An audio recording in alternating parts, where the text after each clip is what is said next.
here's the producer of the Recovery Alley show, Marcelo aka Wolverine Perez.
And here's the producer of the Recovery Alley show, Marcelo aka Wolverine Perez.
And here's the producer of the Recovery Alley show, Marcelo aka Wolverine Perez.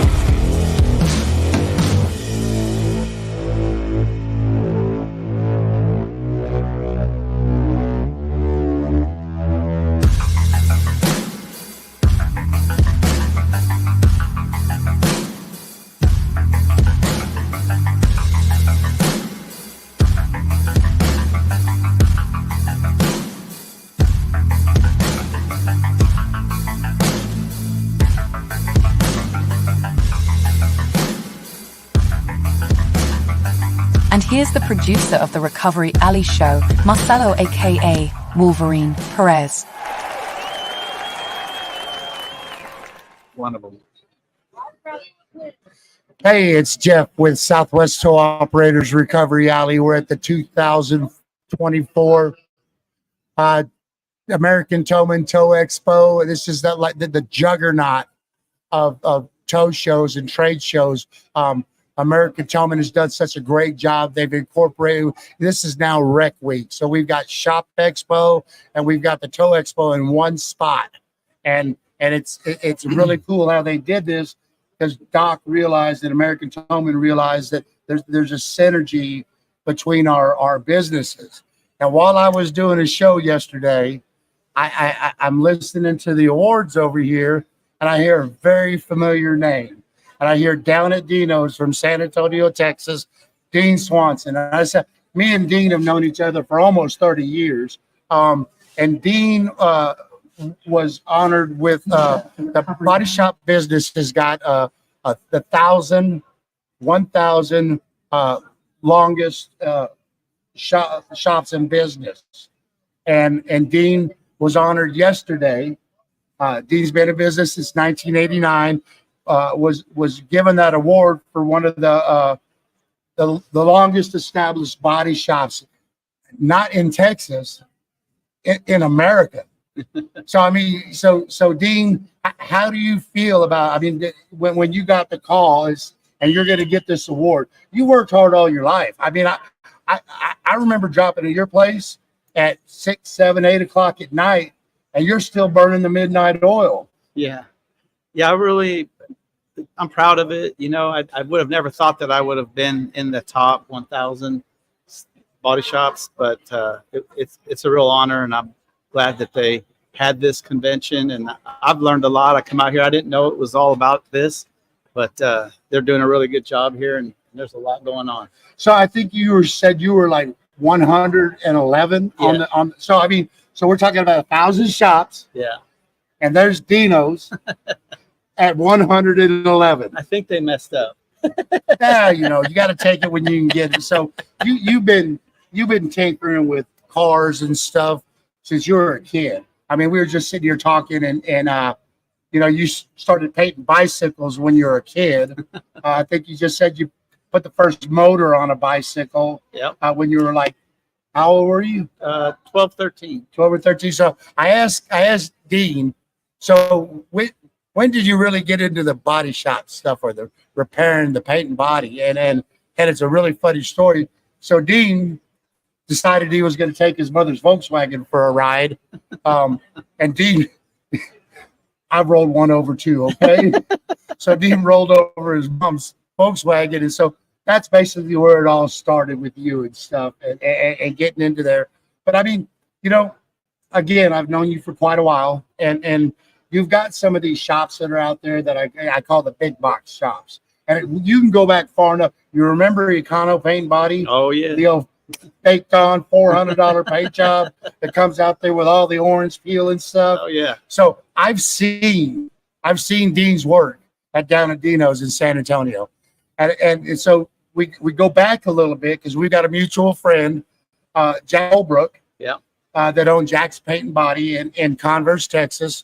And Jack was known for the quality of work that he did. So Jack kind of took Dean kind of under his wing. Is like we were talking, a lot of people thought you worked there, but you were just kind of like a hang around. Yeah. And so you picked up on the quality of work that Jack was doing, and you basically mirrored that quality of work. And if anybody knows Jack's, that's hard to do. Yeah. But I've seen your work, and I think you're real close to what Jack was doing. Well, thank you. I appreciate that. So, you know, and to be able to be honored by body shop business, they're huge in the body shop world. That's kind of like the American Towman of the body shops, you know. So it's just really big when somebody, when you're in the industry and somebody notices what you're doing. Yeah. You know, it's last year we were honored, Roadrunner Towing, my business. We were honored with the Masters of Chaos Award, which is an award that they give out for companies for quick clearance and incident management. And I know how I felt when I got the call. Yeah. And it's just like it's really a cool thing.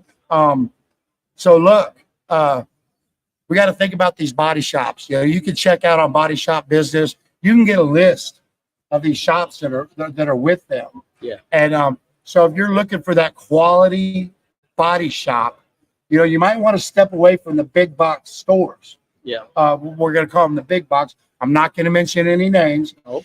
but the quality of work that you're getting from a shop like down at Dino's in San Antonio, Texas, is going to surpass anything you're going to get at one of these corporate body shops. Thank you. I believe you're right. So, Dean, again, I know you changed your flight and everything for me. I was a little late. I had some meetings going on, but I really wanted to take the time to congratulate you and tell you thank you for what you're doing. I mean, people don't look at a body shop at being important, but when somebody is involved in an accident, it kind of takes their freedom away a little bit because they don't have a car.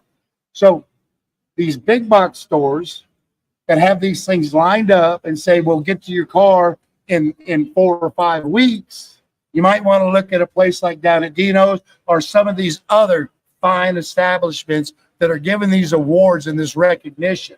You might want to look at the local guy at the little shop, because I'm going to tell you what, Dean Swanson down at Dino's is doing the work, that quality work. So just remember, stay local, take care of your local guys, and you're going to be okay. So again, Dean, I appreciate you taking the time. Thank you, Jeff. And I want everybody to remember, we'll see you on Recovery Alley.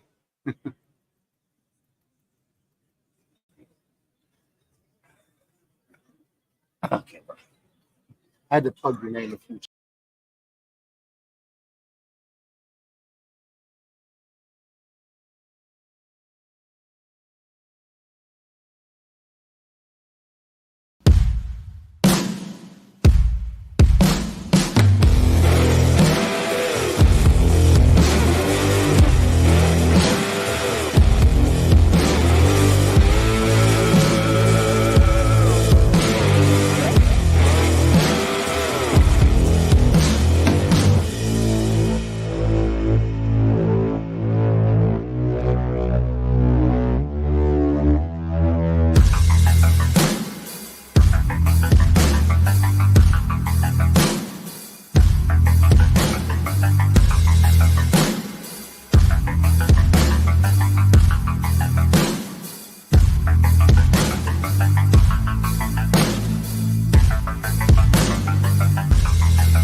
And here's the producer of the Recovery Alley show, Marcelo aka Wolverine Perez.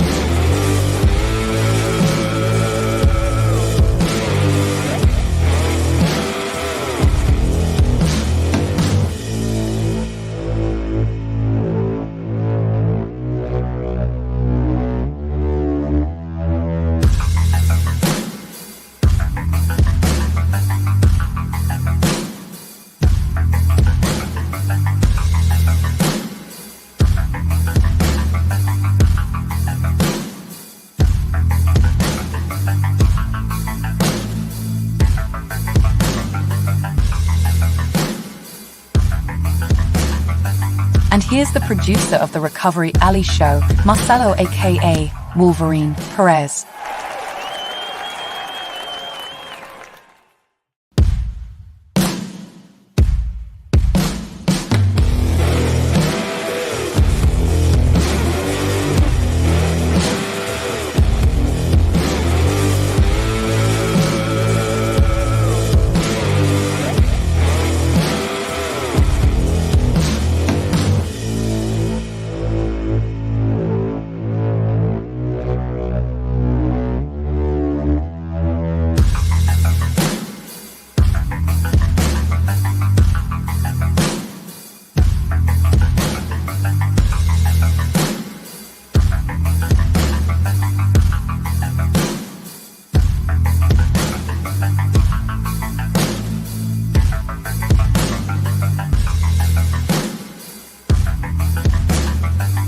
And here's the producer of the Recovery Alley show, Marcelo aka Wolverine Perez.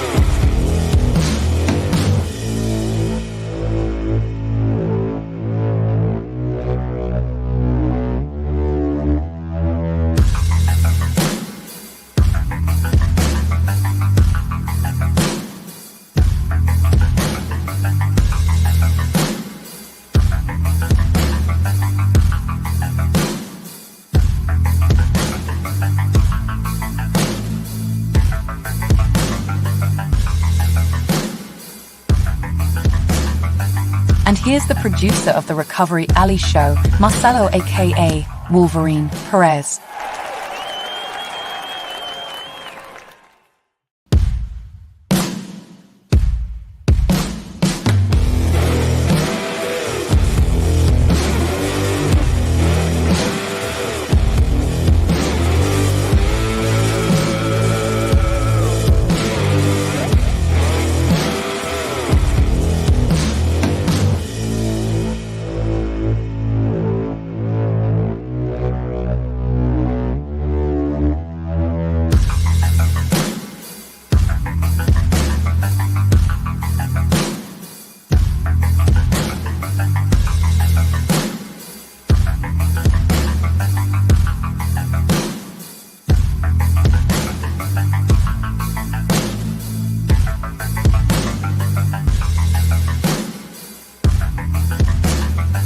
And here's the producer of the Recovery Alley show, Marcelo aka Wolverine Perez.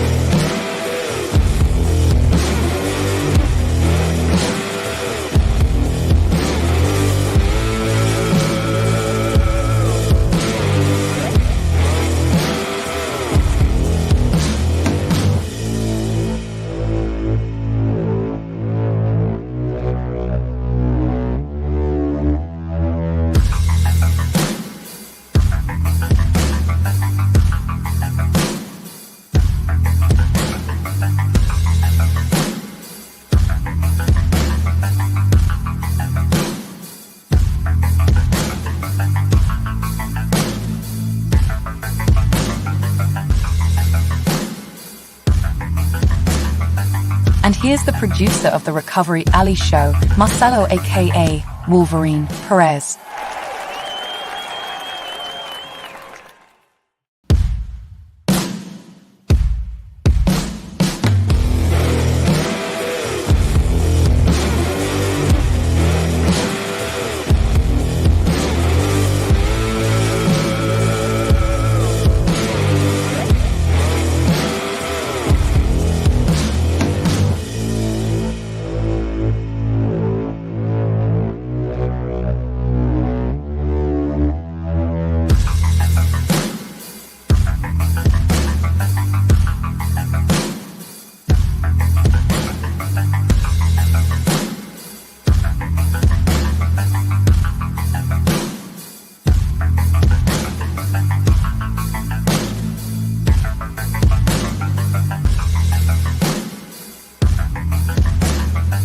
And here's the producer of the Recovery Alley show, Marcelo aka Wolverine Perez.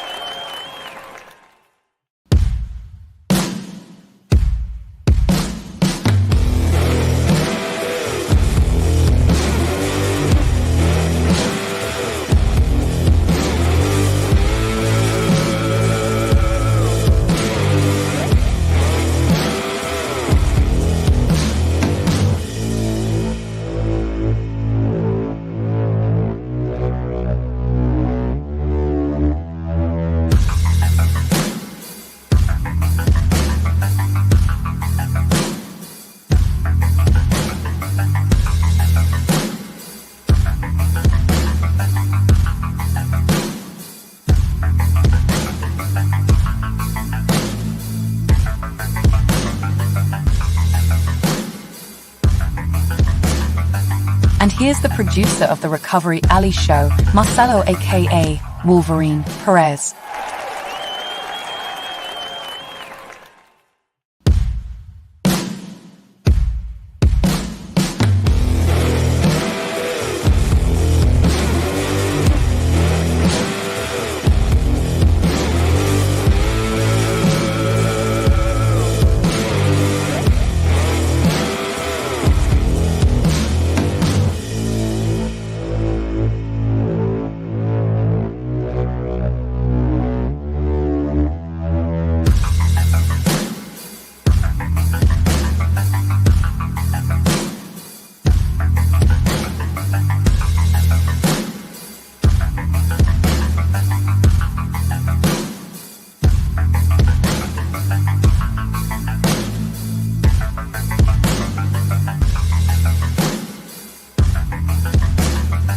And here's the producer of the Recovery Alley show, Marcelo aka Wolverine Perez.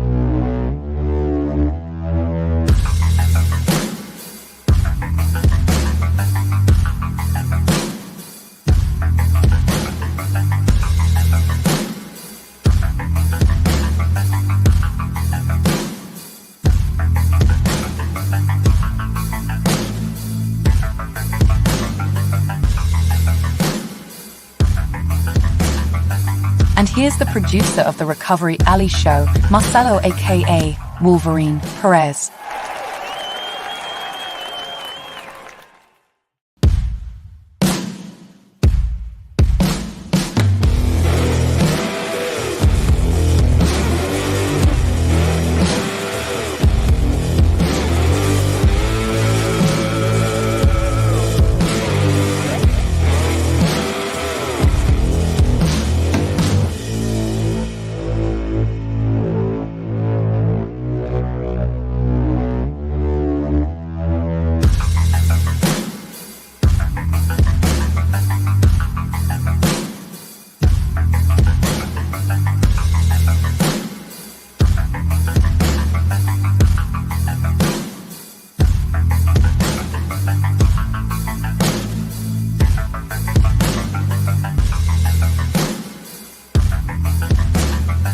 And here's the producer of the Recovery Alley show, Marcelo aka Wolverine Perez.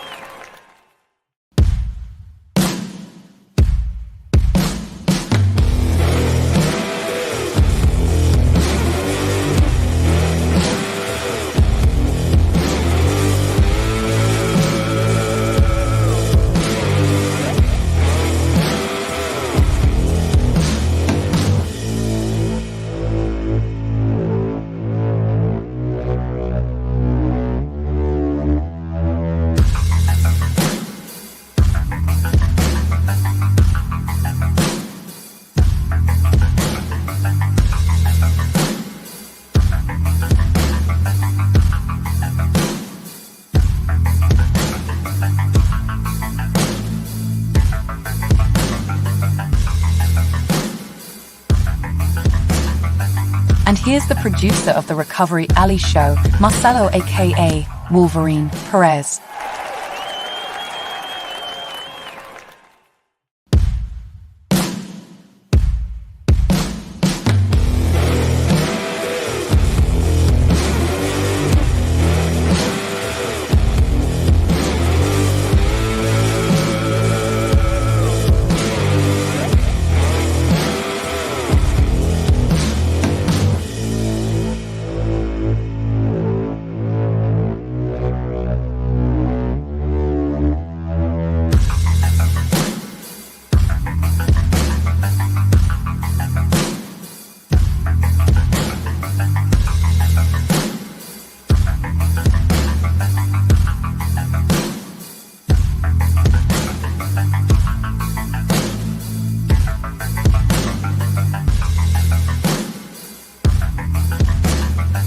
And here's the producer of the Recovery Alley Show, Marcelo aka Wolverine Perez.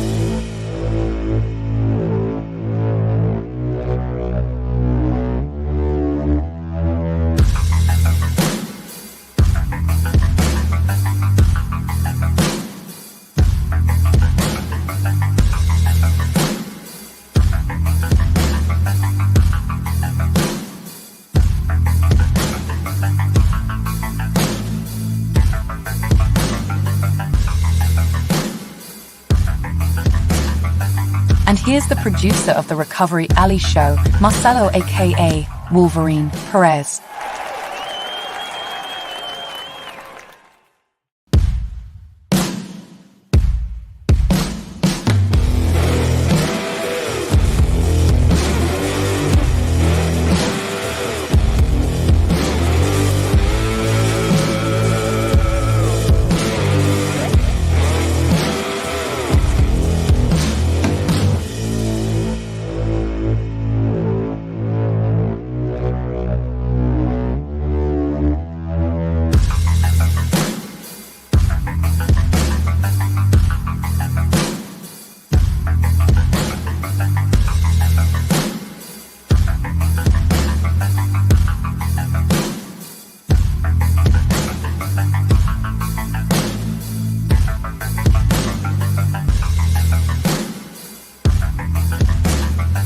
And here's the producer of the Recovery Alley Show, Marcelo aka Wolverine Perez.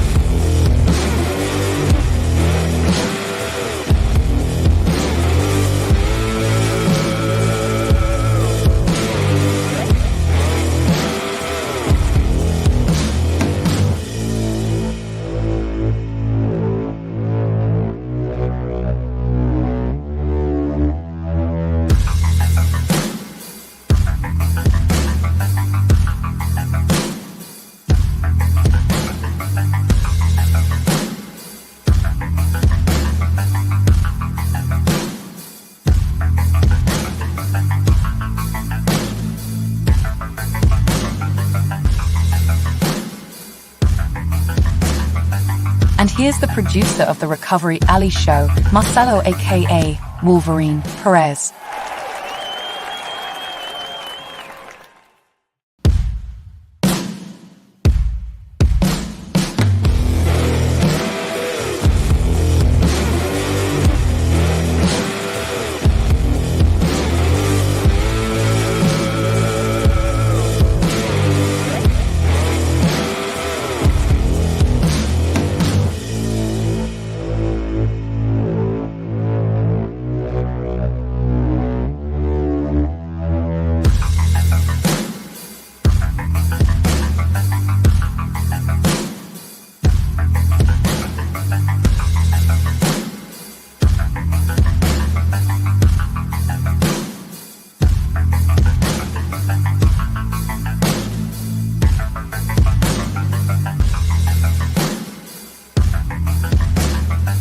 And here's the producer of the Recovery Alley Show, Marcelo aka Wolverine Perez.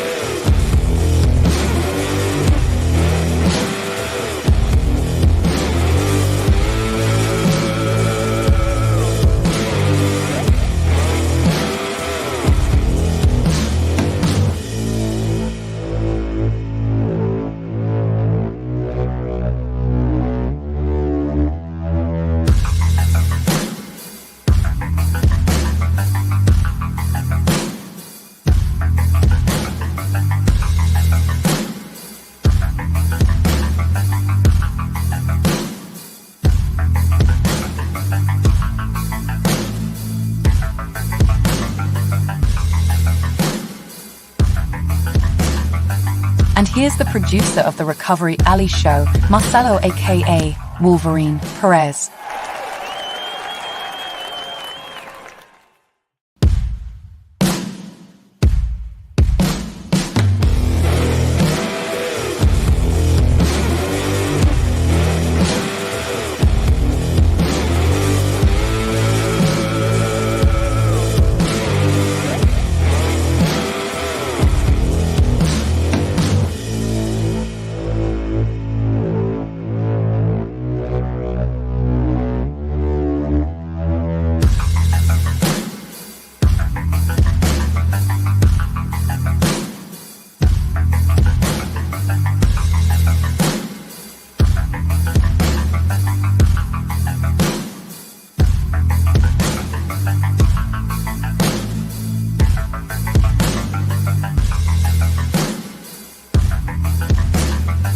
And here's the producer of the Recovery Alley Show, Marcelo aka Wolverine Perez.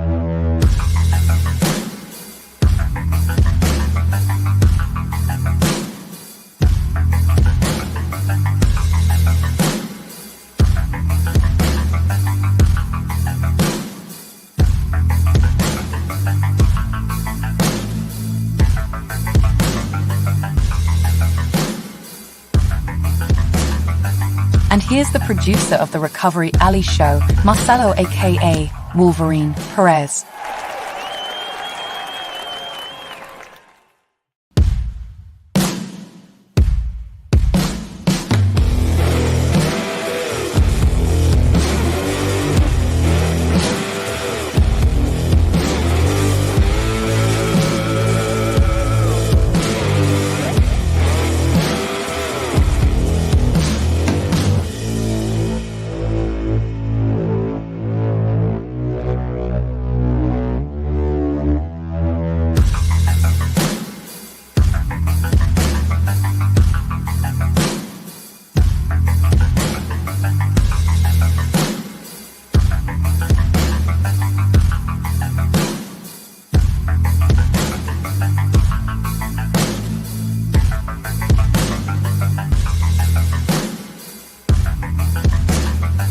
And here's the producer of the Recovery Alley Show, Marcelo aka Wolverine Perez.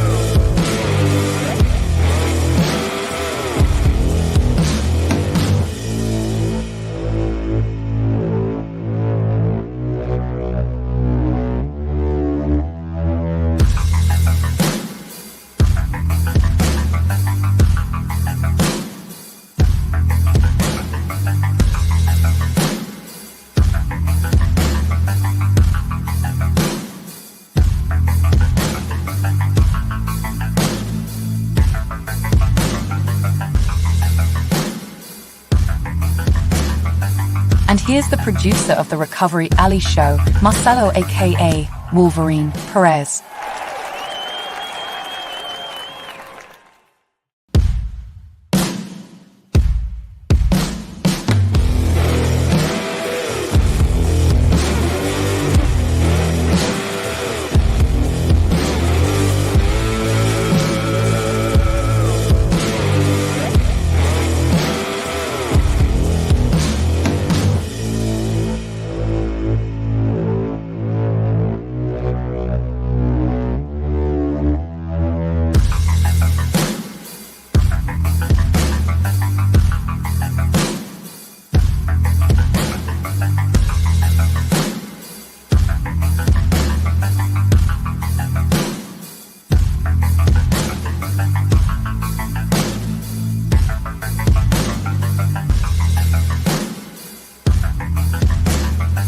And here's the producer of the Recovery Alley Show, Marcelo aka Wolverine Perez.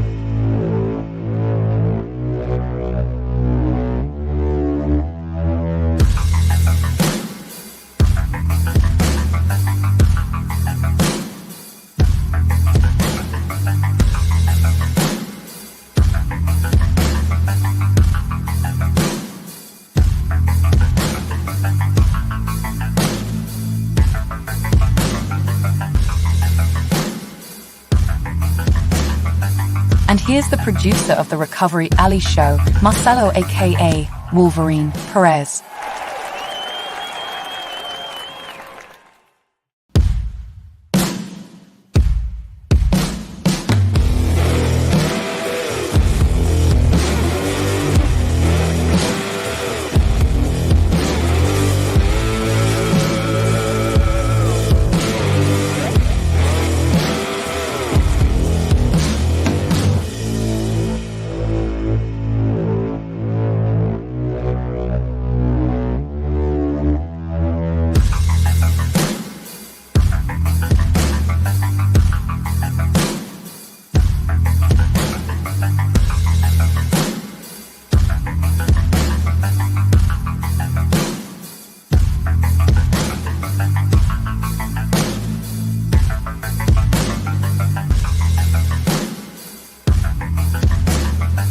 And here's the producer of the Recovery Alley Show, Marcelo aka Wolverine Perez.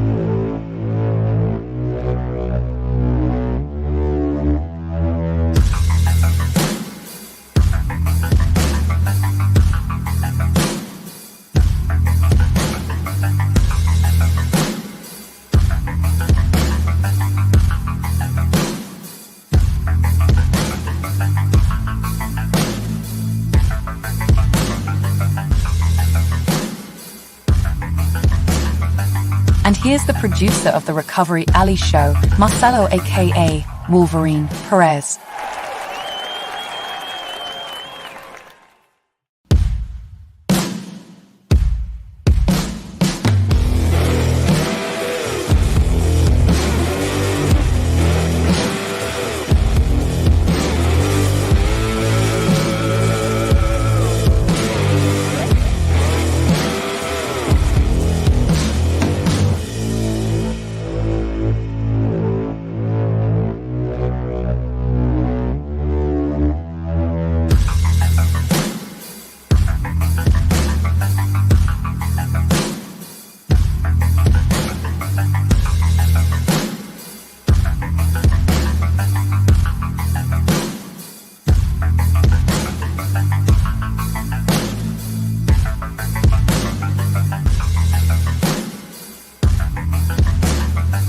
And here's the producer of the Recovery Alley Show, Marcelo aka Wolverine Perez.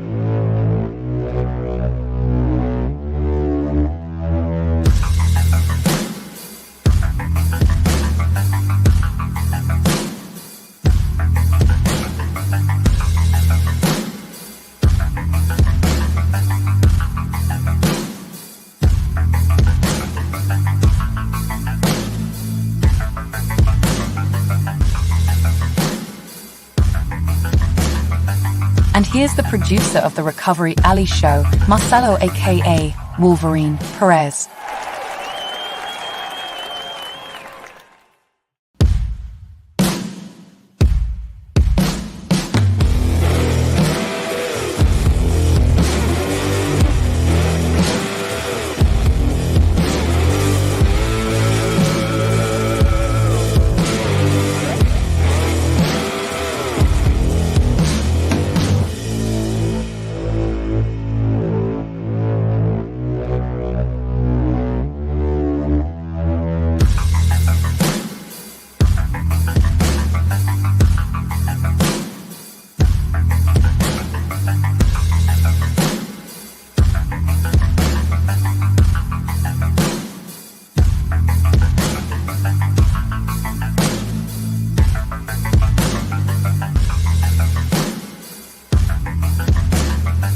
And here's the producer of the Recovery Alley show, Marcelo aka Wolverine Perez.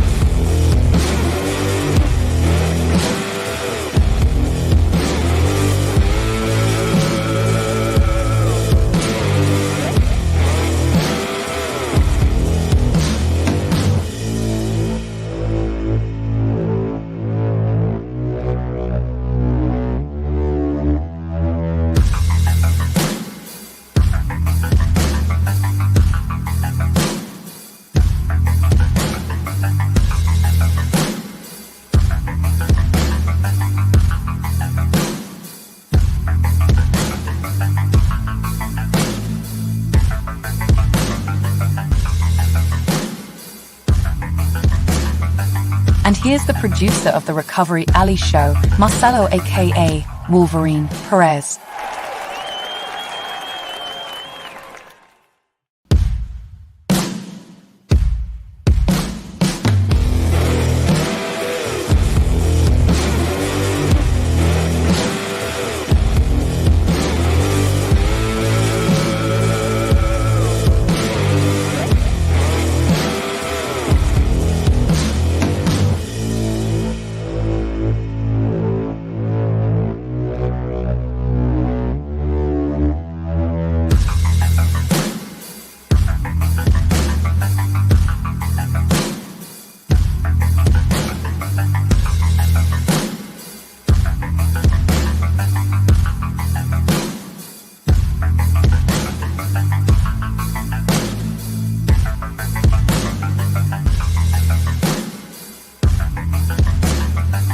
And here's the producer of the Recovery Alley show, Marcelo aka Wolverine Perez.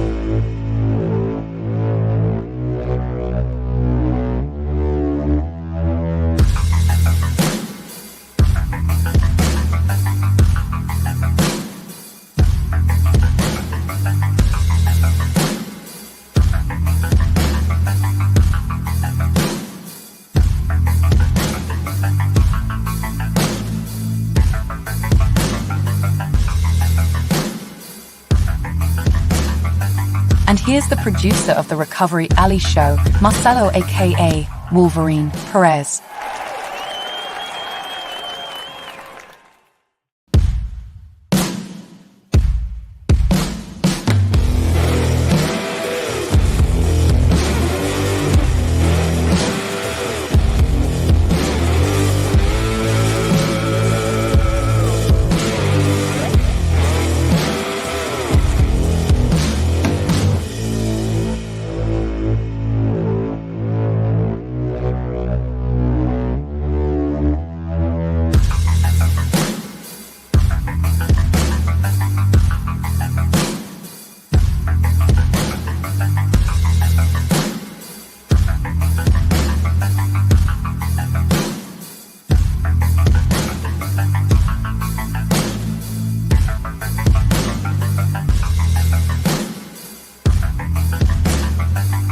here's the producer of the Recovery Alley Show, Marcelo aka Wolverine Perez.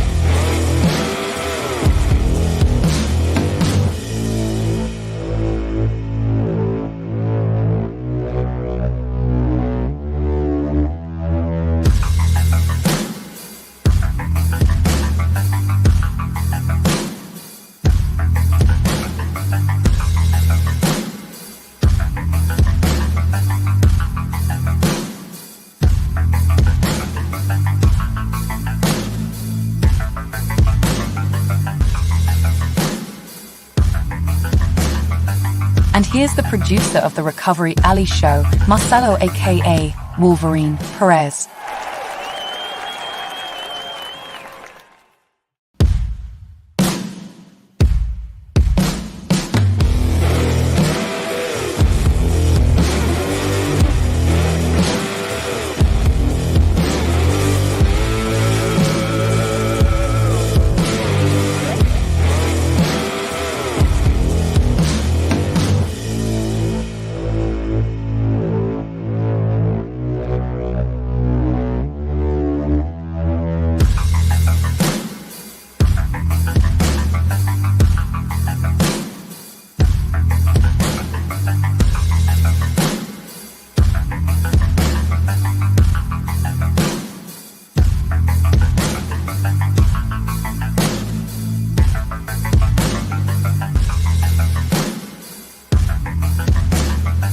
And here's the producer of the Recovery Alley Show, Marcelo aka Wolverine Perez.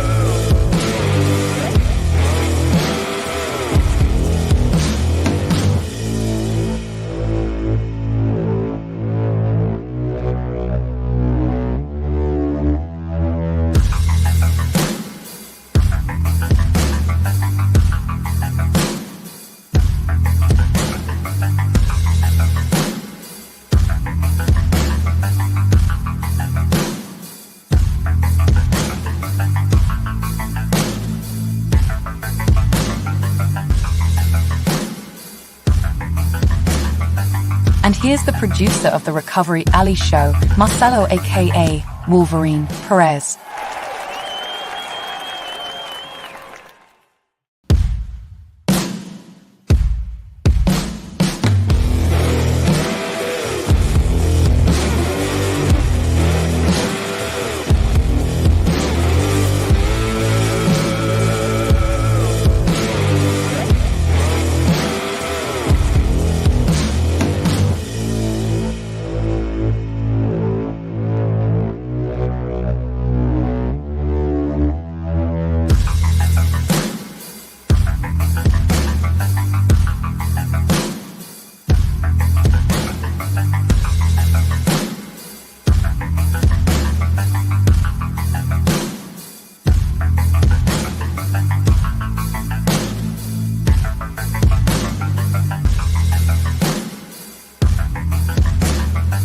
And here's the producer of the Recovery Alley Show, Marcelo aka Wolverine Perez.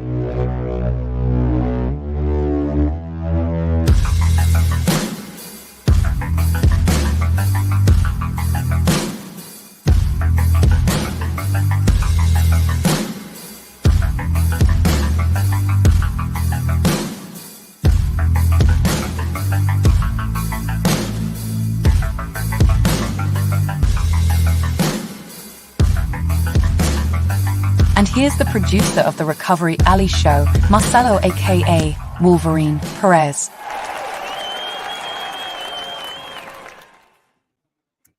Hey, this is Jeff with Southwest Tow Operators Recovery Alley. We're on the floor at the 2004 American Towman Tow Expo, Fort Worth, Texas. Man, it's been a great show. I've got Lester and I've got Jonathan here with RoadSync.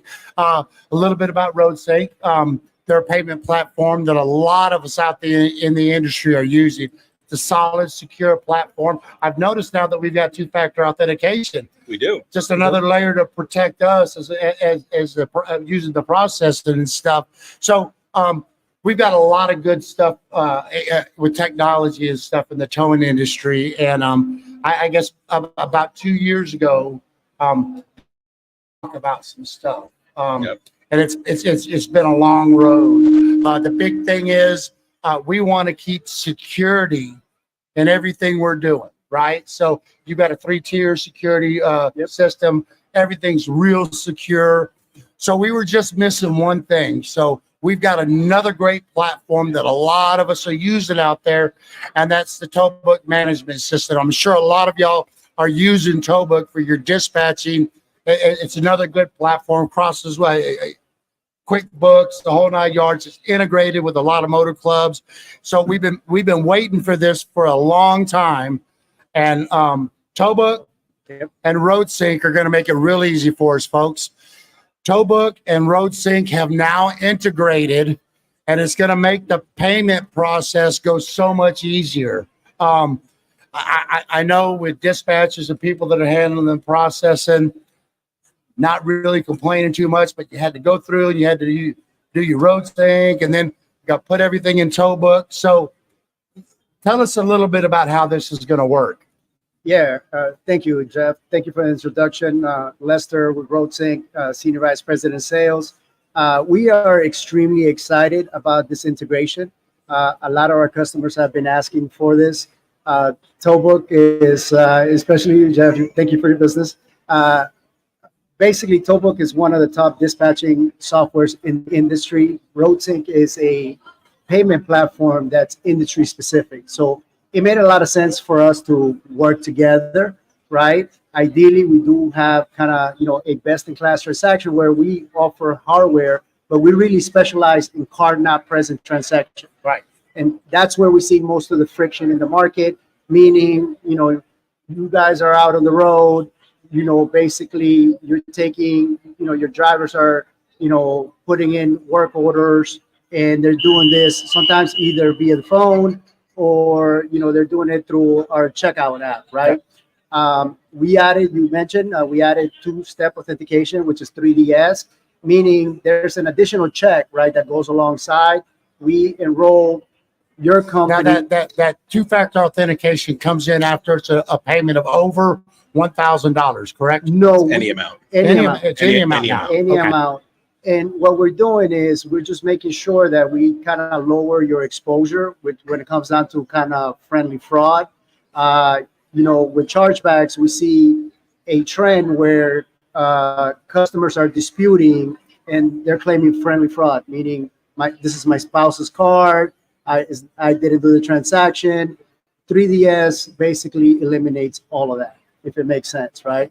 So one thing, Towbooks is big on kind of listening to their customers. So does RoadSync, right? And this is kind of like a feature, having an embedded solution kind of makes a lot of sense. It makes it easier on dispatchers and drivers to process orders. Right. And so, and when we're coming to these, so when you're using your Towbook you've got a lot of sensitive information in there. You've got addresses, you've got phone numbers. So the security, this is the good thing, because security with both platforms is paramount. We all know that there was another platform that was just breached with their data.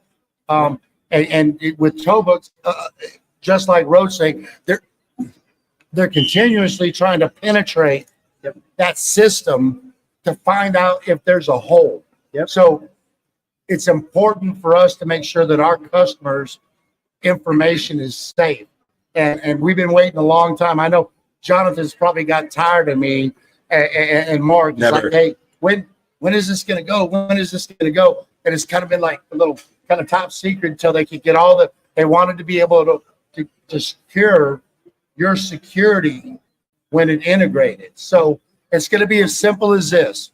You're going to go in, you're going to put your job number from Towbook into RoadSync. Yep. It's going to import everything. It's going to mark the payment paid. It's going to send not only the RoadSync receipt for the payment, but it will be sending the towing invoice at the same time. So Correct. you're not having to go to two different platforms to do this. So it's streamlining the process, still has the security, Yep. and we have two great companies that are working together to make our life easier in the towing industry. Absolutely. Absolutely. Yeah, you hit the nail on the head. At the end of the day, it just boils down to efficiency, right?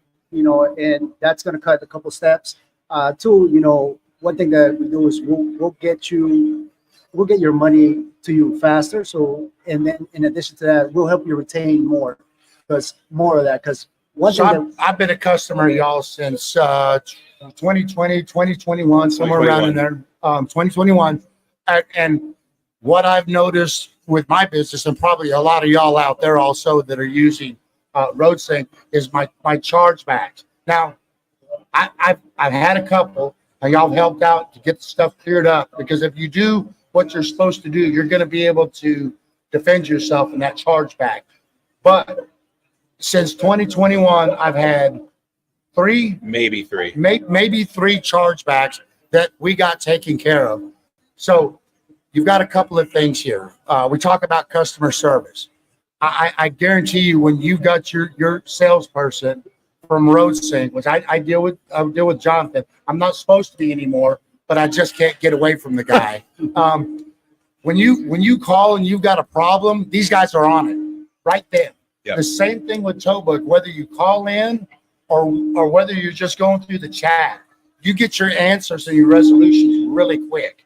So again, I think this is really big for the towing industry, for everybody that has been using RoadSync and Towbook separately for their business. We just made things a little easier. Exactly. So did I explain it fairly close? You put the job number in, or That's it. that's Yeah, it, what do you and take them then through? everything goes. Yeah, you go in and create the call in Towbook. All you got to do is go to RoadSync and put the call number in. It pulls all the contact information over, whether it's a company or a contact. You choose who the pay link's going to go to. Send it out. We automatically pull all the Towbook information in, as well as the PDF invoice from Towbook. So when your customer gets the link to pay, they can pay with credit card, debit card, fuel or fleet card, or fleet checks, or ACH. And when they receive that link, they see different ways to pay, as well as the fully imported itemized Towbook invoice. Yeah. So it's all in one place. And then when the payment is received, it's immediately marked, reconciled in Towbook. Great. Well, it's like I said, we've been waiting for this for a couple of years. Yeah. And I know I've been hounding y'all, and it's just really great to see two good companies, two solid, secure platforms that meet and make our lives easier. Also, I want to thank RoadSync for being a sponsor of Southwest Tow Operators. These guys have never let us down. Towbook, I also want to thank Towbook for being one of our sponsors. Y'all are some of the guys that are making it easy for us to make things happen, man. And I just want to tell you, thank you for listening to your customers. Thank Towbook for listening to their customers. And we're going to try to get ready for an easy ride going forward with all this stuff. There we Lester, Jonathan, I You got it. appreciate y'all being Absolutely. here. Thank you, And Jeff. Thank you. Yep. Thank you for listening to your customers. Thank you. And hey, everybody, remember, we'll see you on Recovery Alley. Thank you.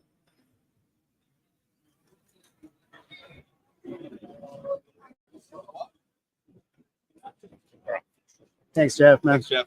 You're the man. Good enough? Yeah.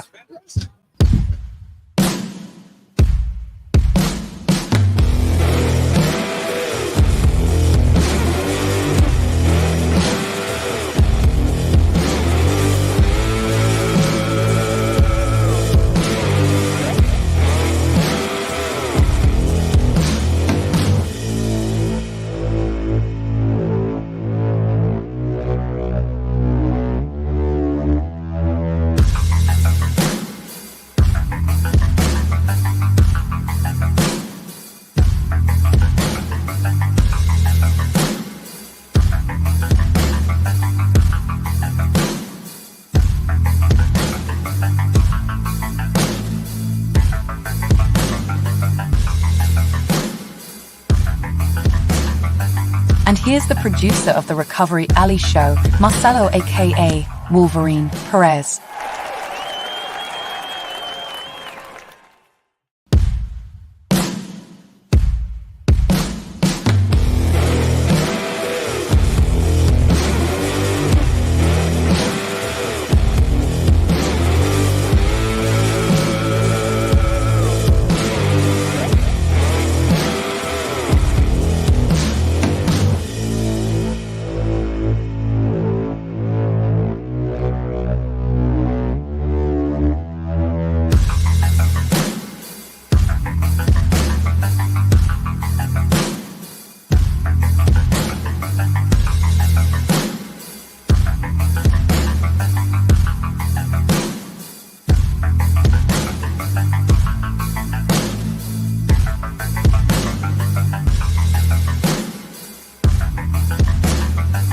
And here's the producer of the Recovery Alley show, Marcelo aka Wolverine Perez.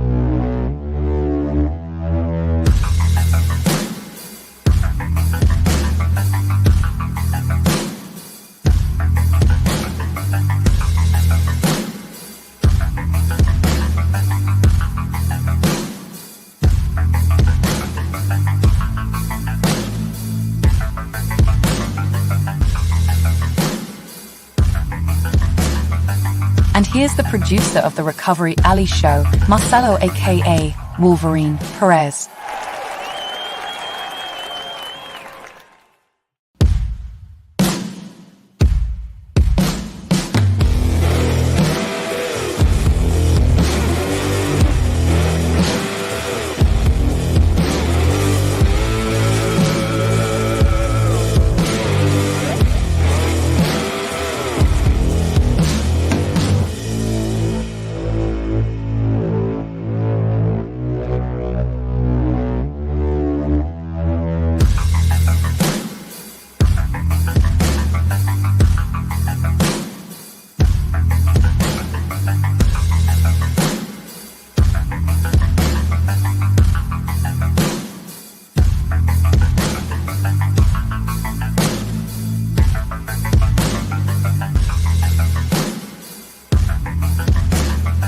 And here's the producer of the Recovery Alley show, Marcelo aka Wolverine Perez.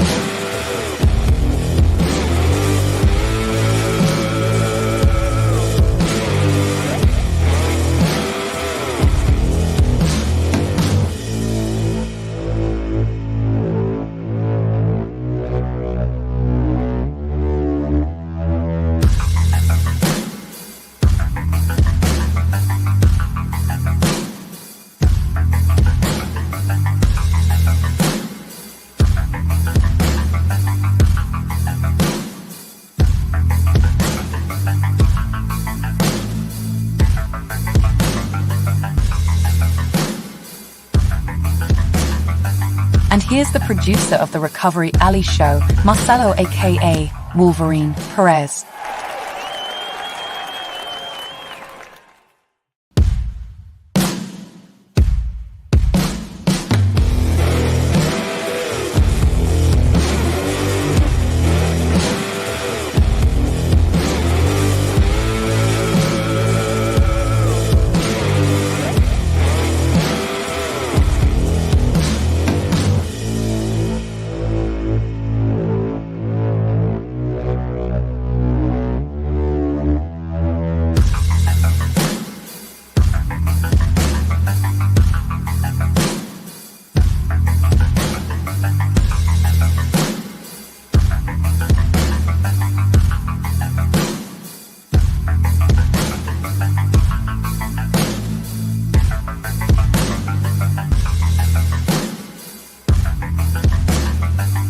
And here's the producer of the Recovery Alley show, Marcelo aka Wolverine Perez.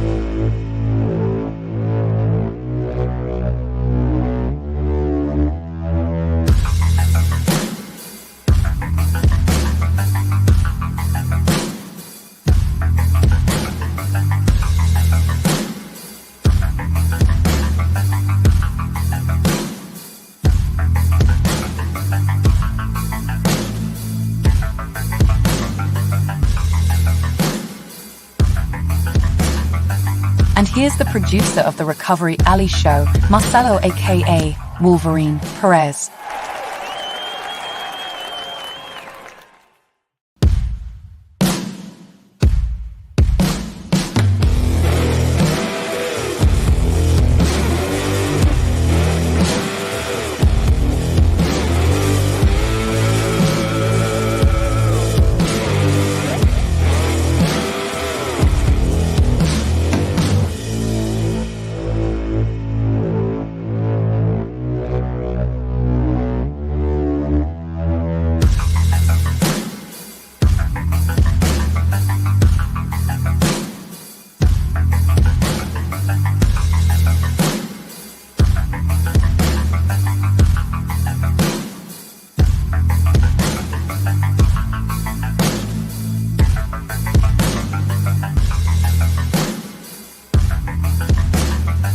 And here's the producer of the Recovery Alley show, Marcelo aka Wolverine Perez.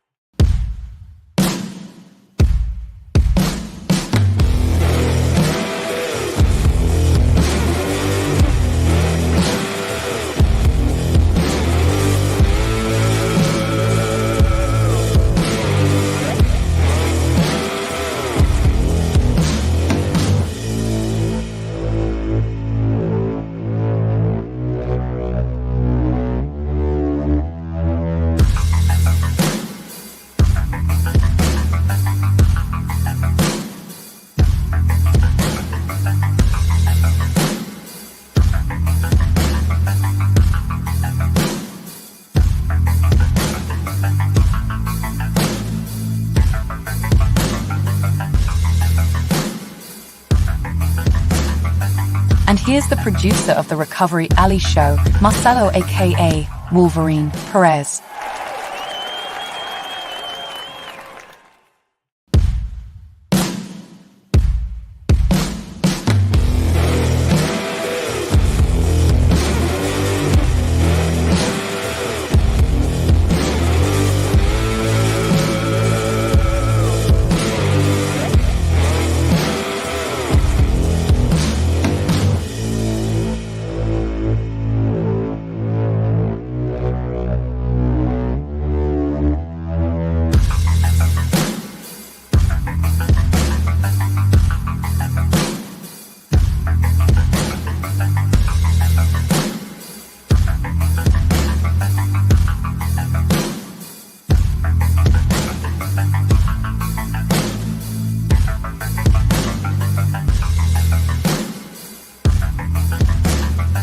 And here's the producer of the Recovery Alley show, Marcelo aka Wolverine Perez.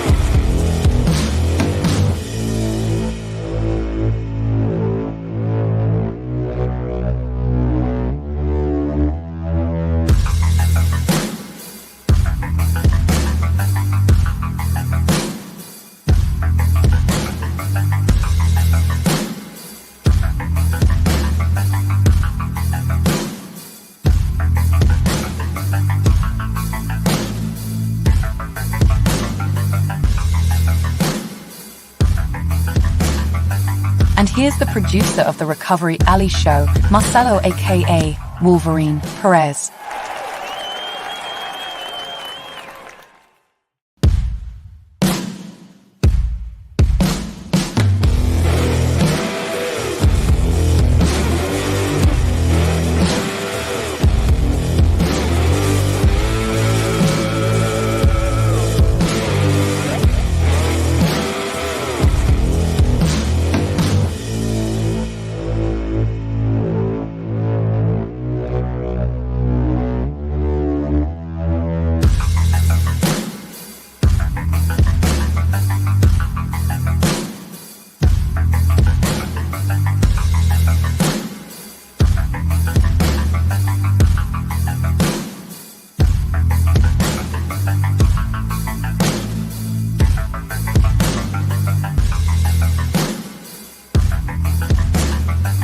And here's the producer of the Recovery Alley Show, Marcelo aka Wolverine Perez.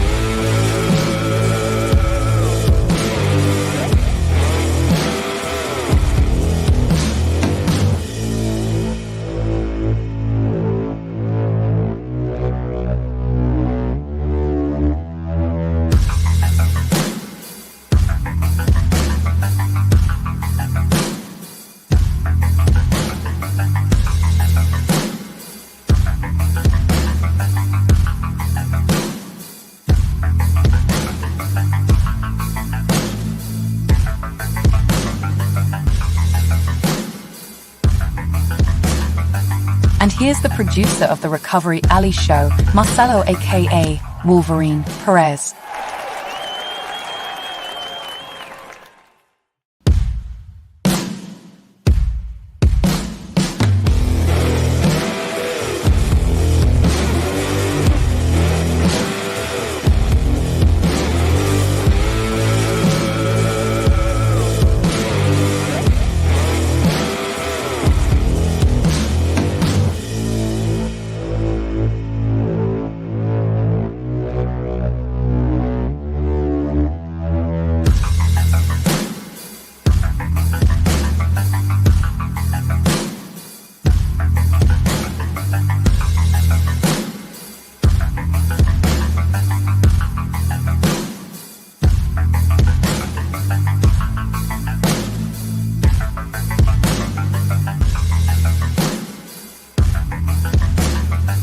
And here's the producer of the Recovery Alley Show, Marcelo aka Wolverine Perez.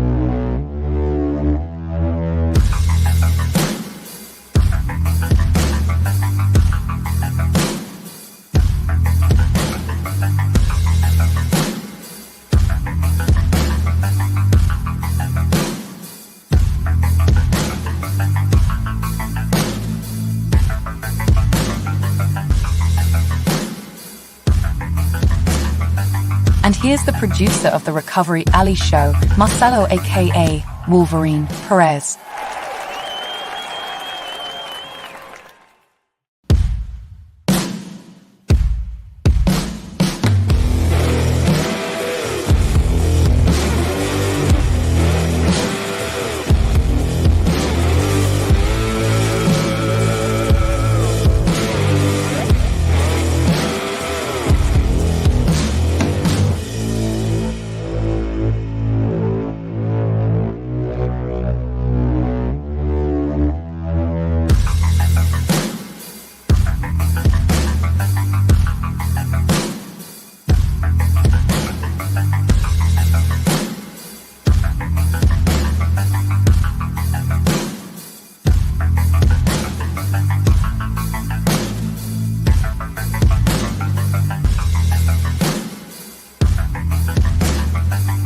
here's the producer of the Recovery Alley Show, Marcelo aka Wolverine Perez.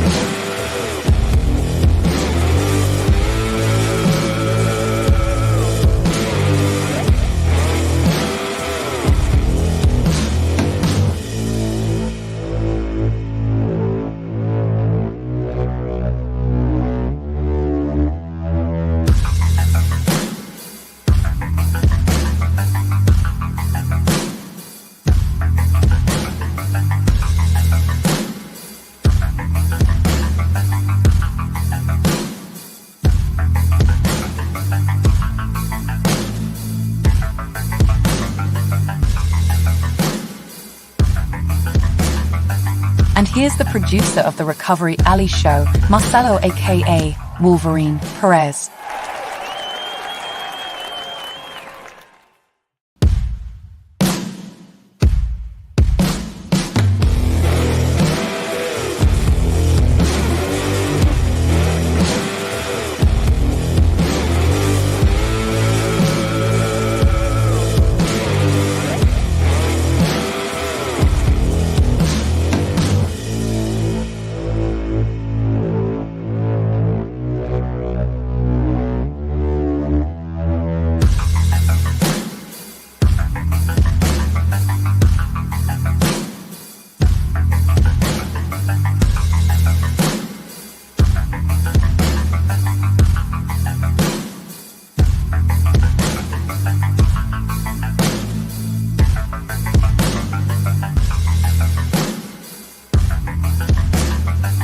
And here's the producer of the Recovery Alley Show, Marcelo aka Wolverine Perez.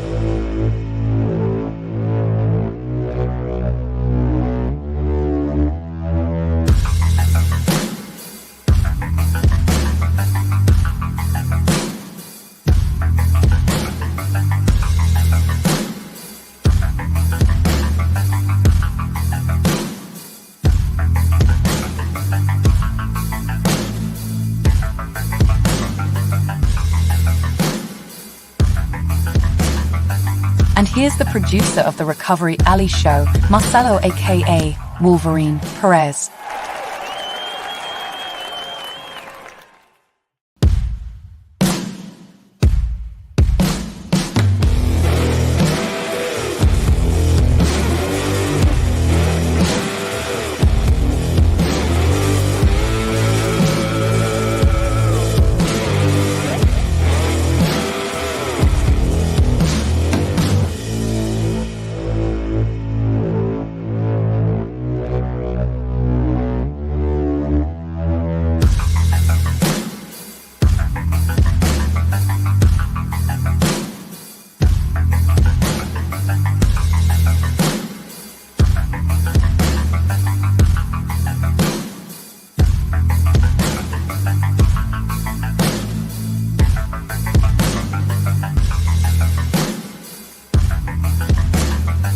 And here's the producer of the Recovery Alley Show, Marcelo aka Wolverine Perez.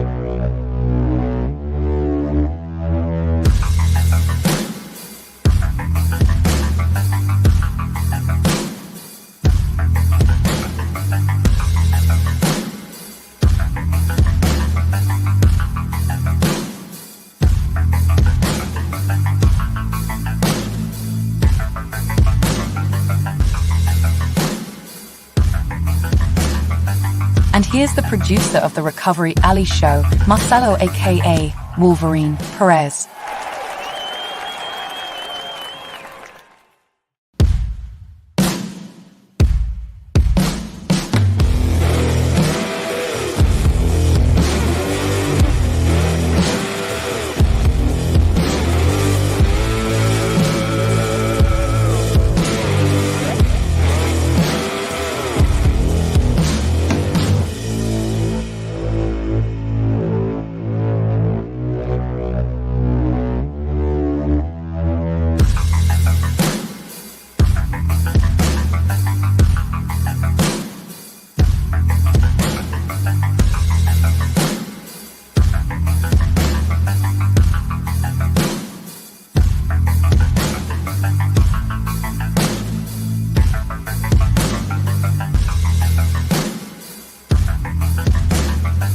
And here's the producer of the Recovery Alley Show, Marcelo aka Wolverine Perez.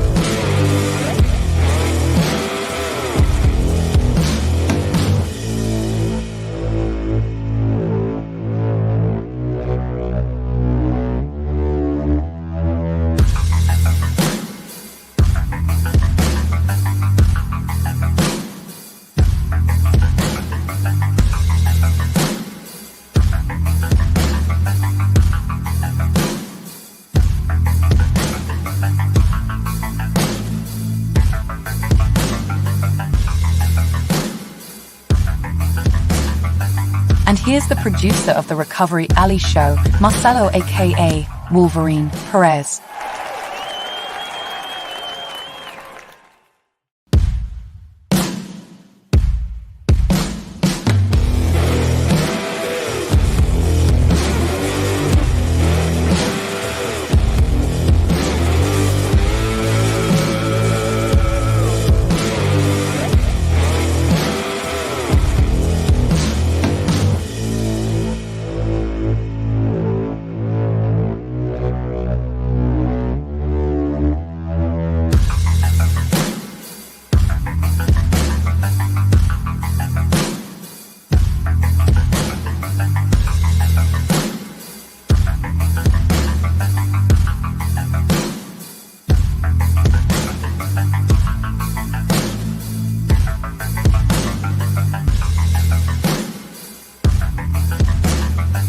And here's the producer of the Recovery Alley Show, Marcelo aka Wolverine Perez.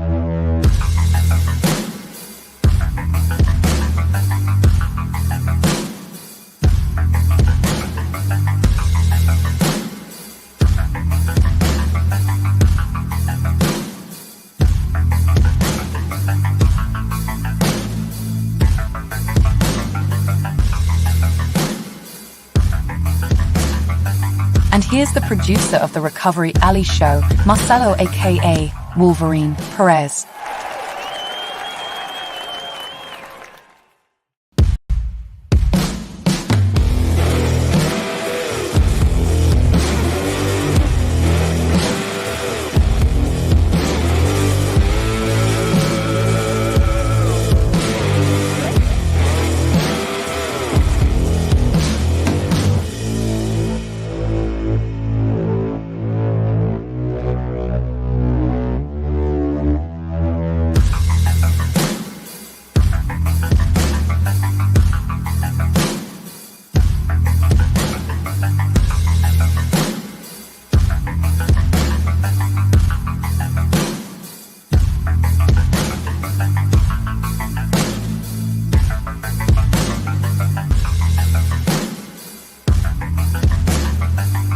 here's the producer of the Recovery Alley Show, Marcelo aka Wolverine Perez.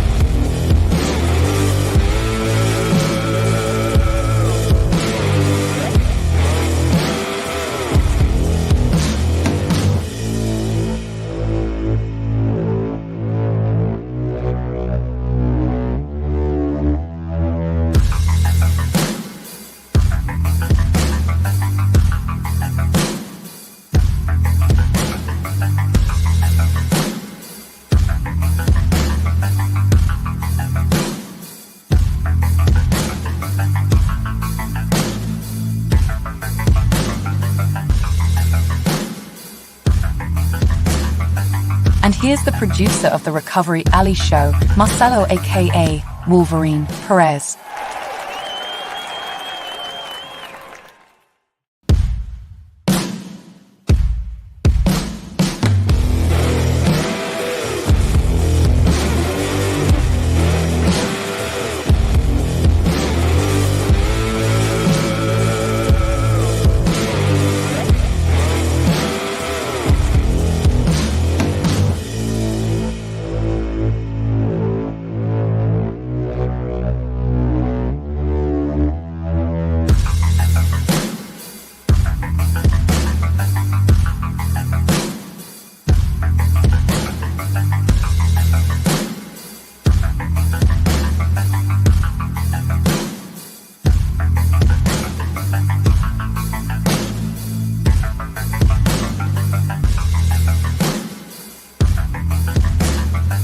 And here's the producer of the Recovery Alley Show, Marcelo aka Wolverine Perez.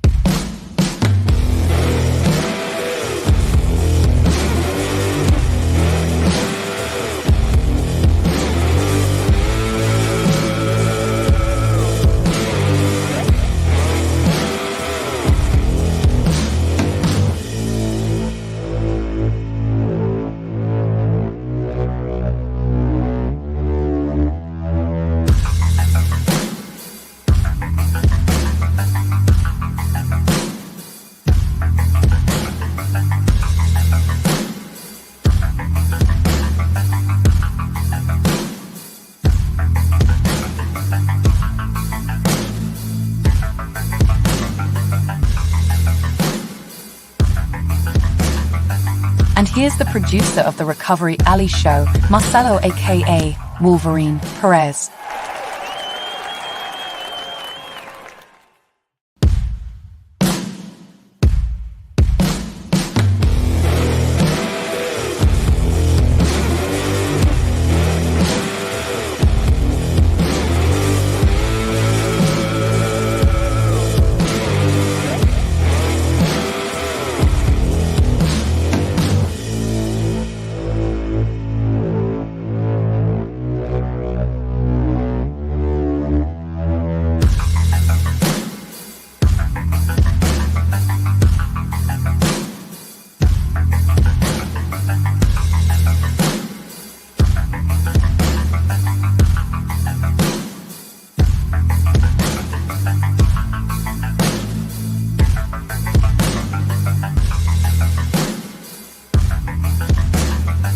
And here's the producer of the Recovery Alley Show, Marcelo aka Wolverine Perez.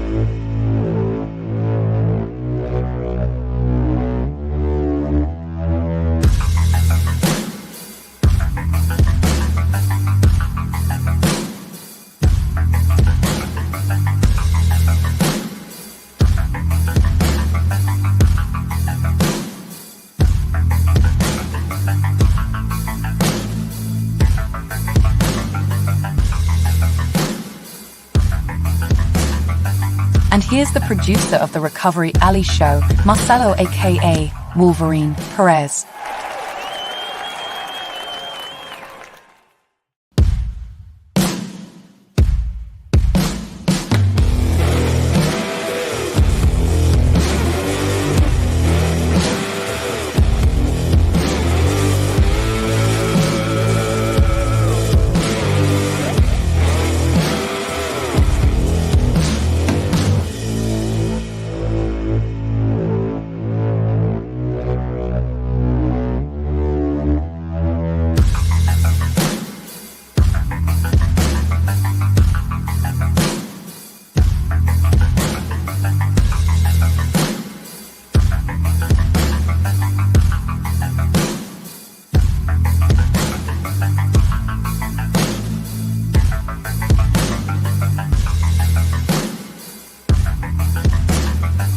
And here's the producer of the Recovery Alley Show, Marcelo aka Wolverine Perez.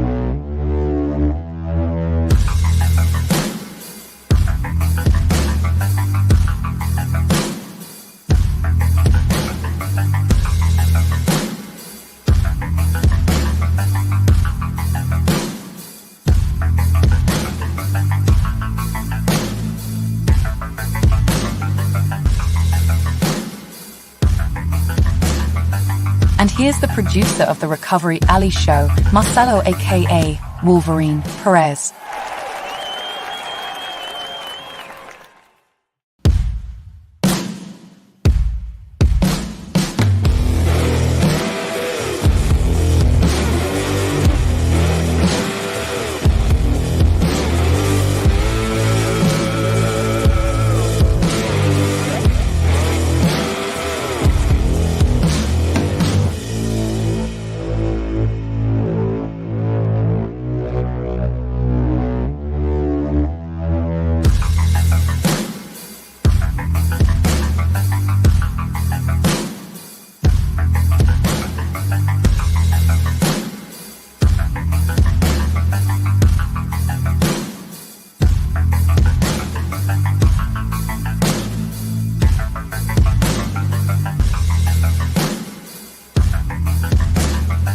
And here's the producer of the Recovery Alley Show, Marcelo aka Wolverine Perez.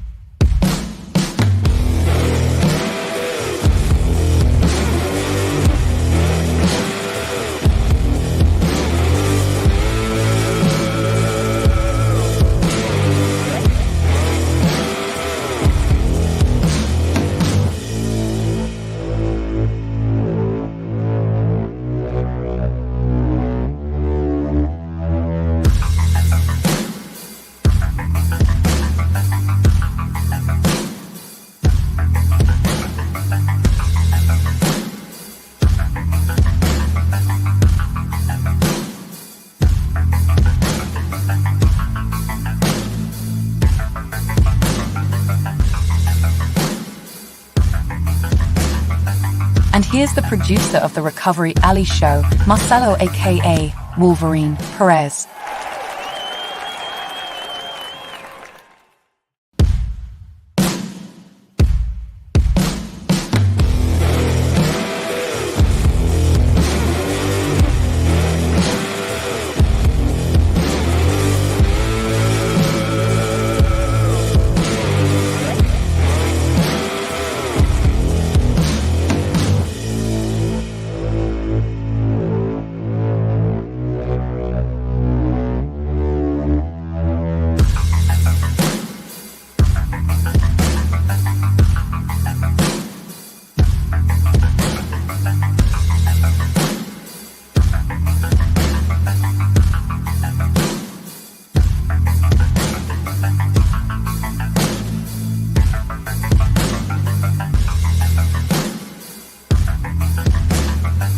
And here's the producer of the Recovery Alley Show, Marcelo aka Wolverine Perez.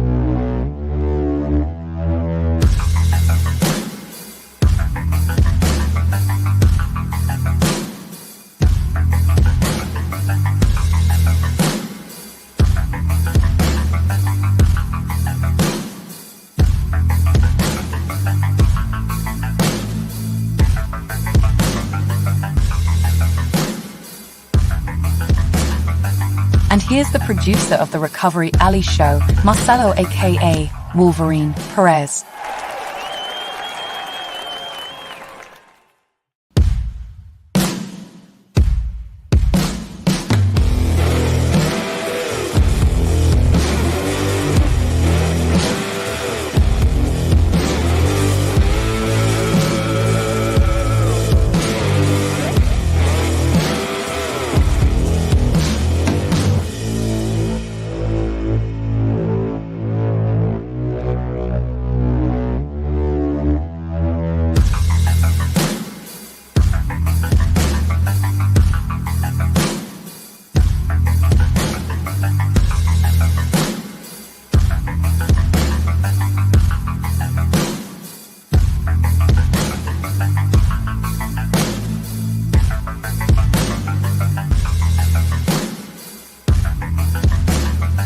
And here's the producer of the Recovery Alley Show, Marcelo aka Wolverine Perez.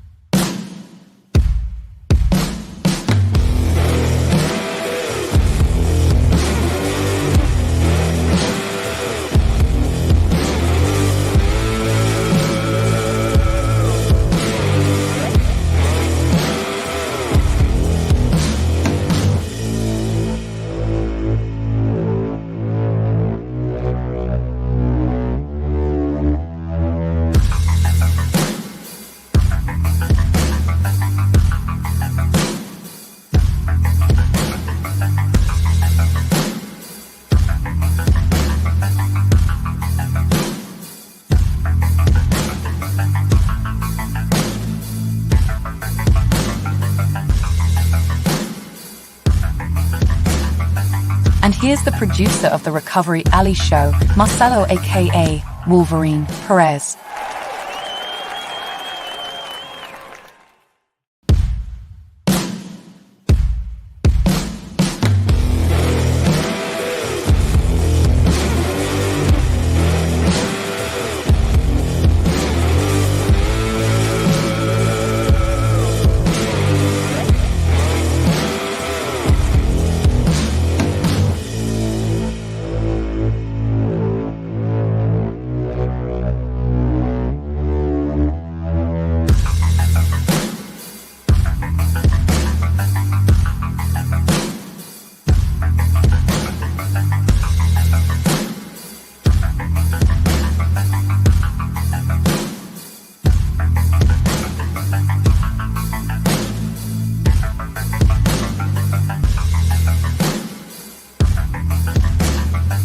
And here's the producer of the Recovery Alley Show, Marcelo aka Wolverine Perez.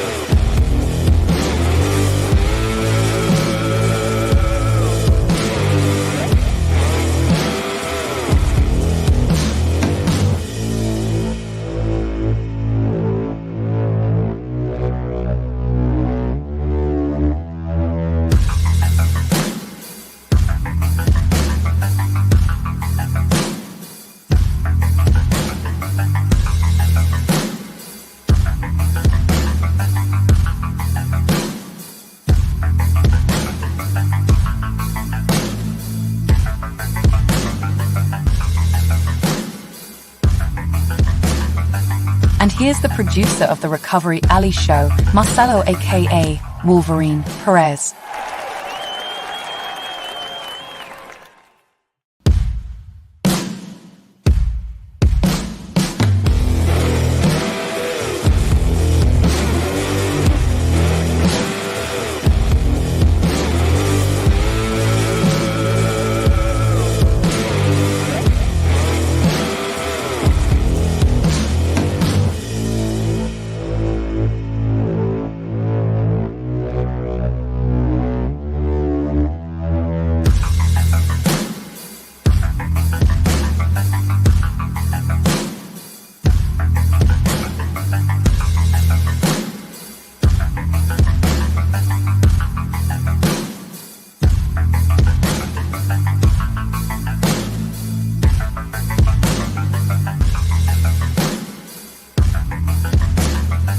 And here's the producer of the Recovery Alley Show, Marcelo aka Wolverine Perez.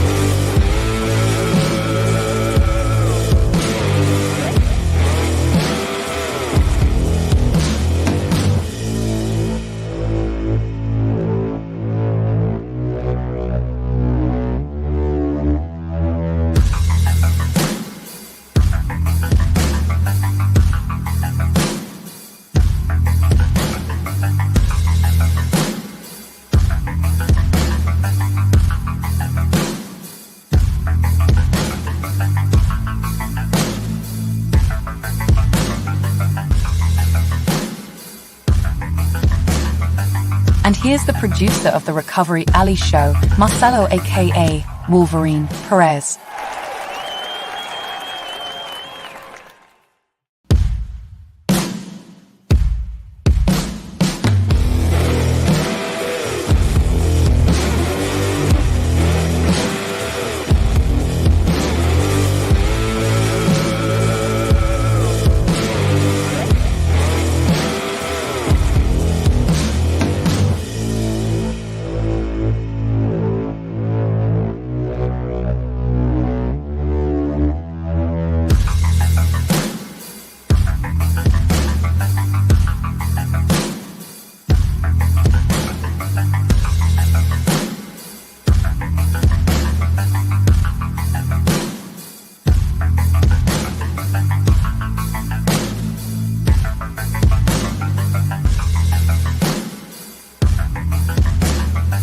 And here's the producer of the Recovery Alley Show, Marcelo aka Wolverine Perez.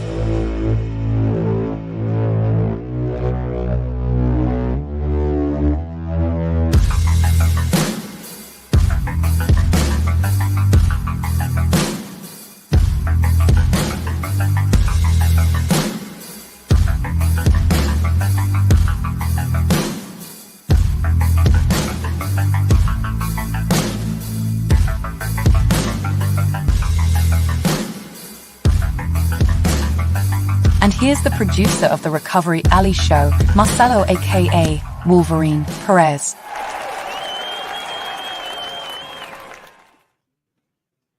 Hey, folks, we're here at the American Towman Tow Expo in Fort Worth, Texas, the 2024 Tow Expo. It's been a great weekend out here. And once again, American Towman, they pulled off the perfect show. I've got Matt Spencer here with me with Move Over Michigan, and this is important, folks. This is really important. Matt had a tragedy happen to his family. Matt lost his son on the side of the road in a struck by incident. And this man has pretty much done nothing since this happened He goes to every tow show. I mean, this guy's a man on a mission, and I understand where he's at. When I got involved into the move over law, nothing like what Matt and his family have dealt with. But my son he's a heavy duty operator. His truck was struck on the side of the road. Thank God he had just stepped out of his truck to go contact the driver of the disabled truck. Unfortunately, that didn't happen with you. And again, I'll do anything I can. I'm sorry. I even thinking about what happened to my son, and then hearing your story, it kind of gets me off a little bit. But I'm going to let you talk about what went on, Matt. Well, thank you very much for having me on your show. My name is Matt Spencer, and I come from a small town just in Michigan, just south of Grand Rapids, Michigan. And November 4th of last year, my son, which was a third-generation tower, was struck and killed on the side of a U.S. highway in Grand Rapids, Michigan. He was doing a job that he absolutely loved. It was on a Saturday morning, and he took his 16-month-old daughter with him to just transport 4 cars. He was just moving 4 cars from one salvage yard to another.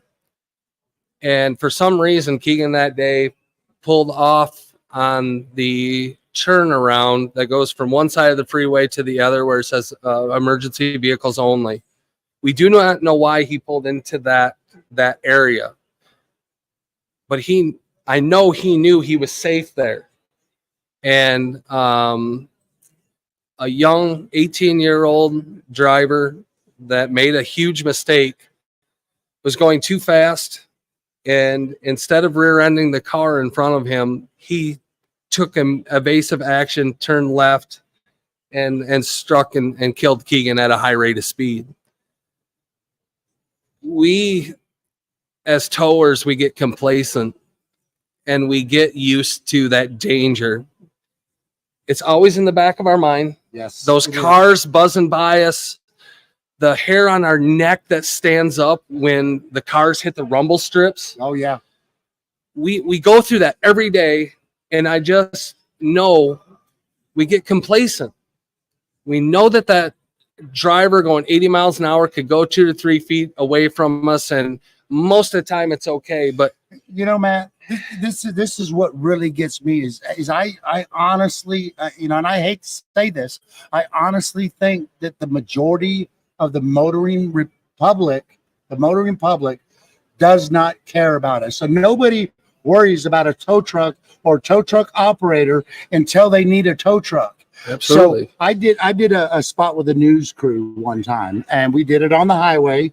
It's when the state of Texas was going after the blue lights to the rear while we're operating on the road. Yep. The reporter would not get out of the car. She said, I can't. She goes, just with the cars coming by, just her car's shaking.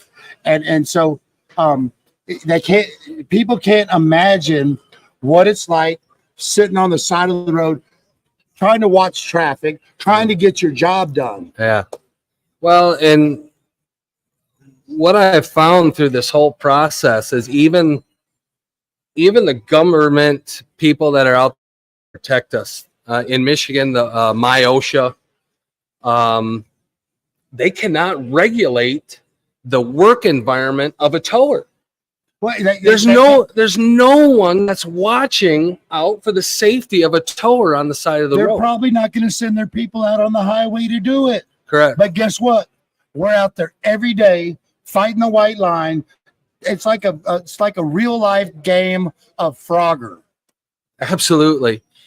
And what I have learned that through this whole process, one big thing is it's up to us towers, not the government, not the police. We cannot fine people into compliance. We have to educate them. Correct. So what we're doing in Michigan, we're working with my local state representatives my senator, and we've got a snowball effect. You know, once you get that snowball rolling, and it keeps getting bigger and bigger, after a while, that snowball just keeps going down the hill. And that's what we're seeing today. Every tow show that I go to, I meet new people. Every event that I can speak at, whether it's a TV interview or a local Kiwanis or Rotary clubs, I've spoke there in our community. The message is clear. It is up to every driver. When you get behind the wheel of a car, you are responsible for that vehicle. And you're responsible for operating that vehicle in a safe manner. In a safe manner. But what we're finding, there's so many things out there. We've got drunk, drugged, drowsy, the D driver. the D drivers. Yeah, and it's happening every day.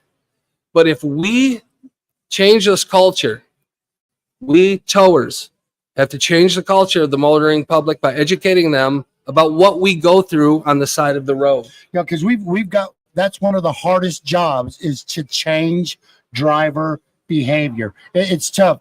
Real quick, I'm going to tell you a story. Marcelo, my producer, when we first got together, Marcelo wasn't really aware completely of the slow down, move over law. The passion that this man has now for the towing industry and the operators out there. And he had made a comment to me one time. He said, man, you know, if it wasn't for you, Jeff, I might not have understood it all the way. So then he understands that when he starts passing that information, that knowledge on to somebody else, because there's a lot of people that aren't even aware of the slow, as long as it's been going on, they still don't know about so what we did in Texas is we've actually got it incorporated into the driver's ed course. We got to start with where they start driving. Correct. You know, they told us we got to put an hour into telling somebody what to do when they're pulled over by a police officer, and they said, we're now that you come to us, he said, we can spend 10 minutes on what they do if you're getting pulled over. We can spend an hour on teaching them how to be safe and keeping the emergency responders on the roadway safe. Yep. And it's as simple as this: each one reach one. A tower, if you're in the tow truck, you just start bringing up this conversation. Go, man, I watched this podcast of this father from Michigan that lost his son. Tell my story and just let the public know that they just need to slow down. That's the biggest thing. I don't think it should be, I think the message needs to be slow down, period. If you can't move over, just slow down. In my son's accident, maybe instead of getting hit at 80 miles an hour, and he got struck at 50, maybe he'd still be alive today. Maybe you know, and so slow down and then move over a lane if you can. If it's safe to do so. If it is safe to do so. I got called by the Oklahoma Record Owners Association last year. They were fighting for some move over law stuff, and this makes zero sense to me. They lost the reduction in speed in the slow down move over law. That doesn't make sense. So they said we need some help. So I actually was honored and humbled to be asked to come to testify in front of their legislators. And and the other thing is we have to have some type of the phrase, the laws are different all over the United States.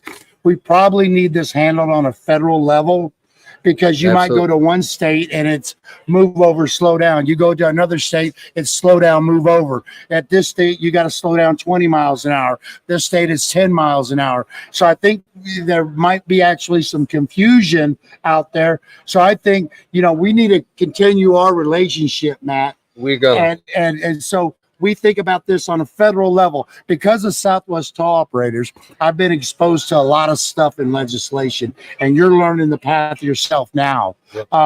Real quick, I want to touch on some stuff. We were talking earlier, and we've got a pretty good, our move over law now has got some teeth in it. The fines are high, but we talked about this. When we have one of these incidents, I get phone calls. If it's an operator that's killed in Texas, I'm gonna get a phone call.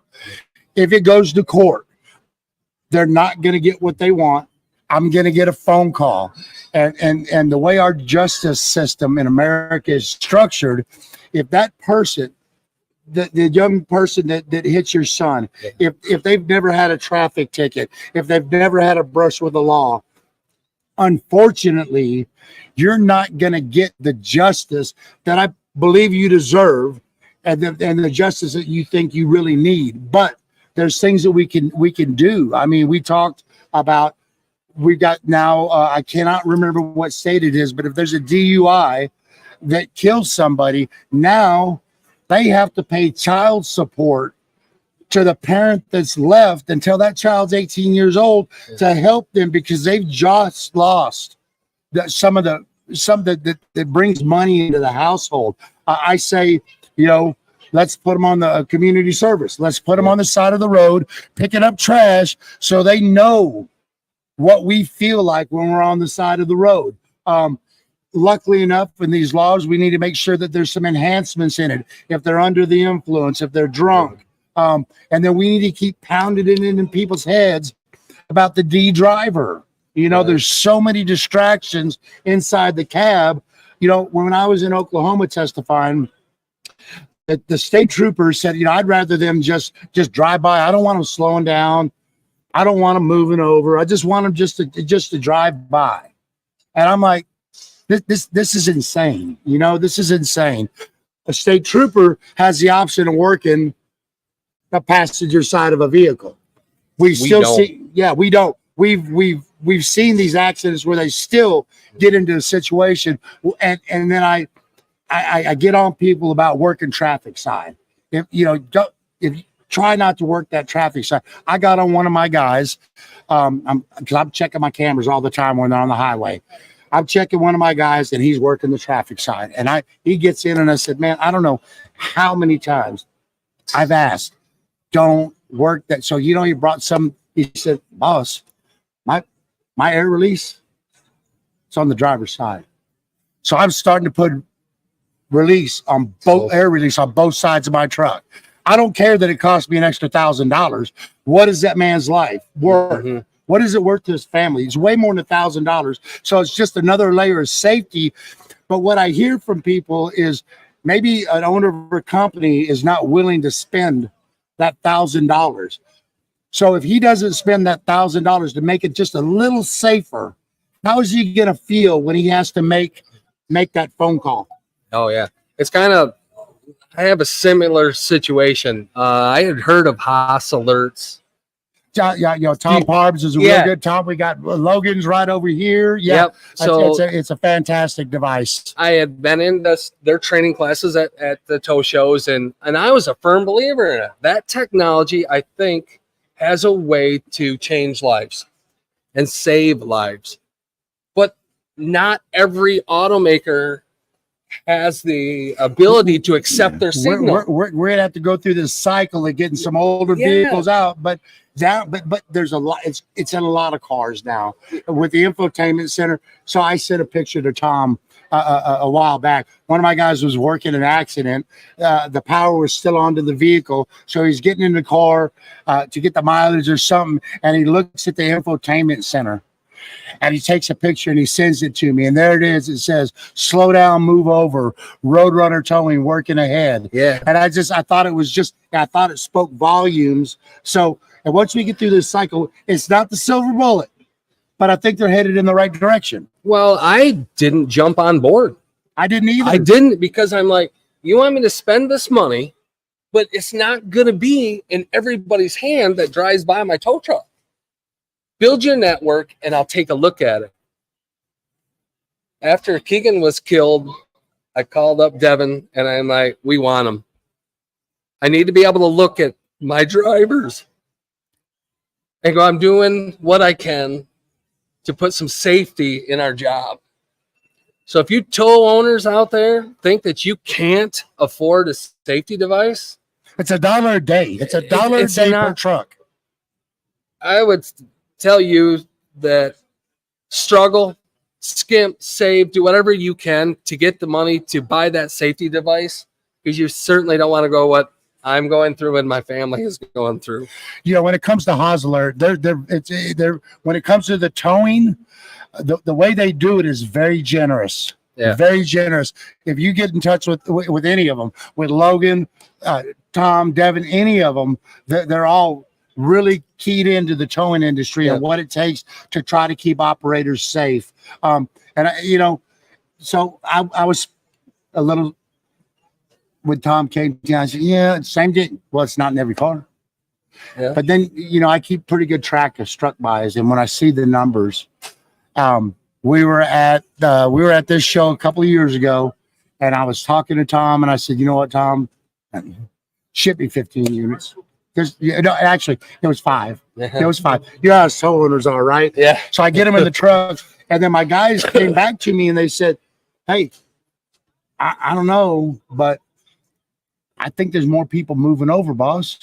So I got back on the phone with Tom, and I said, hey, look, go on and send me the rest of the units, So, well, look, I like I said, we need to exchange some numbers and stay in contact. And we will. One last thing, I do want to plug the Survivor Fund that comes out of the Towing and Recovery Museum. Out of Tennessee, the Wall of the Fallen. The Wall of the Fallen. It's a $250 a year membership, and they're giving $15,000 to survivors of a struck by death. Yeah, I was not a member, so we got a little bit less than that. And I say we, it was Keegan's fiance that is raising 2 young children that got that money fast. Yep. That is the money that helped buy groceries, because Keegan was the breadwinner. Yes. And while our lives are falling apart, our bills they don't care. We still need to make sure that our finances are getting taken care of. That Survivor Fund was such a blessing, and I would encourage everyone, if you can, get in touch with the museum and support them. Again, it's a $250 a year membership that's gonna make a huge difference in the family of somebody that's been involved in a struck by death. And I want to thank everyone that has been a part of that, from my family, that helped us out tremendously. And that is something that now I am paying it forward. We did a fundraiser Mother's Day weekend in Keegan's honor. We had a little dinner, and we just got the community to come in and rally together, and we raised close to $11,000. Nice. And half of that money went to Move Over Michigan, and the other half we sent to the Wall of the Fallen, because we want to give back. But help that museum and the Wall of the Fallen in any way that you can. I would really encourage that. Well, again, man, like I said, it was great to get a little time, let you tell your story. I think it's important to get that information out there. It's a painful thing. And I'm going to say a prayer for you and your family. I appreciate that, because it's a tough deal. I mean, I've cried with mothers that have lost their son. You get into this and people start knowing what you're doing, and you get those phone calls, and sometimes it's hard to keep it together while this is going on and stuff. But again, we're going to stay in touch, and we'll get together and we'll figure out a way to start spreading the word a little bit more. Absolutely, my friend. It's a pleasure to have you on the show, and I love your platform, and thank you for the time. I want everybody to remember, we'll see you on Recovery Alley. Oh man, that was good. Good, brother. That was good. I'm glad. Thank you. Thank you for the time. Oh, yeah. And I want to help you in any way that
And here's the producer of the Recovery Alley Show, Marcelo aka Wolverine Perez.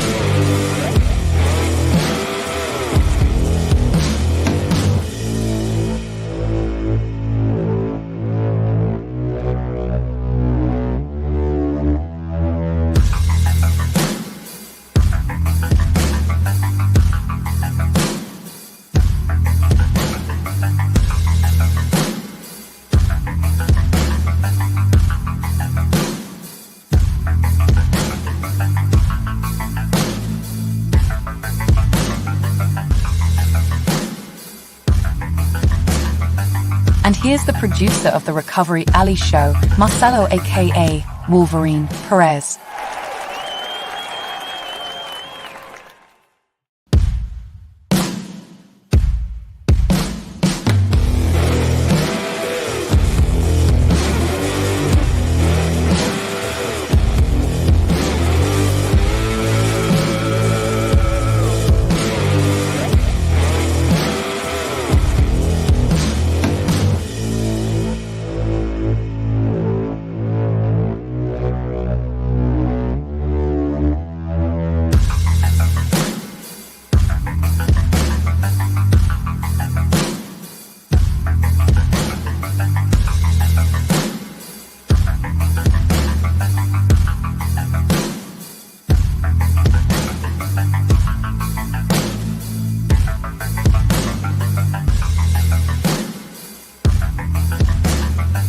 And here's the producer of the Recovery Alley Show, Marcelo aka Wolverine Perez.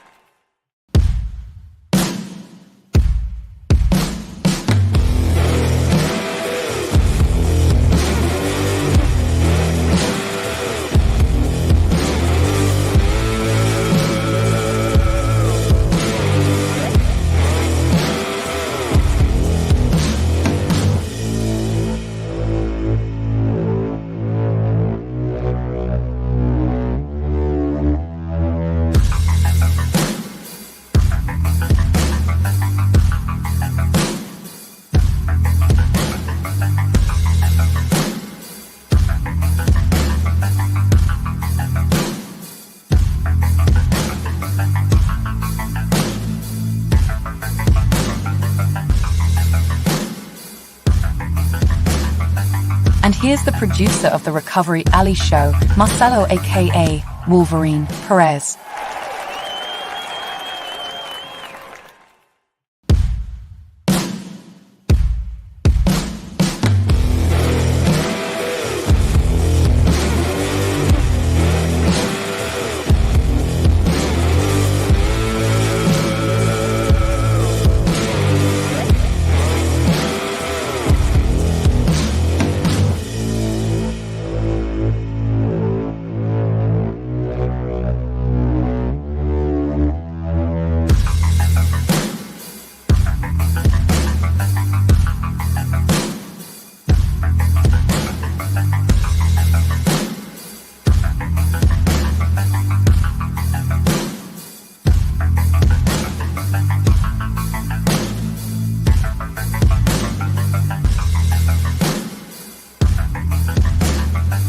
And here's the producer of the Recovery Alley Show, Marcelo aka Wolverine Perez.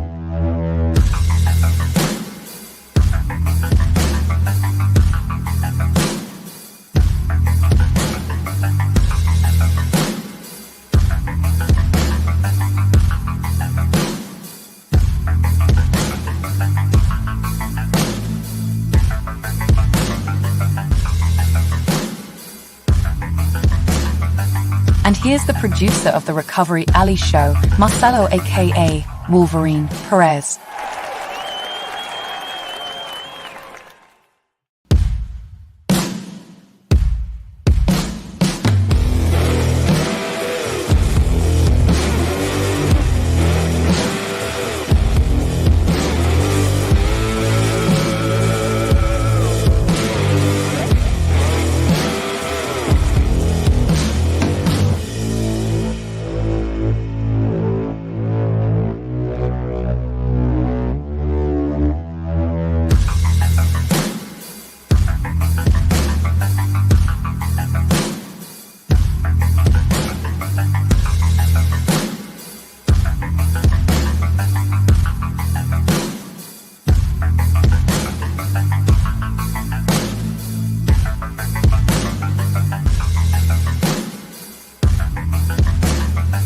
And here's the producer of the Recovery Alley show, Marcelo aka Wolverine Perez.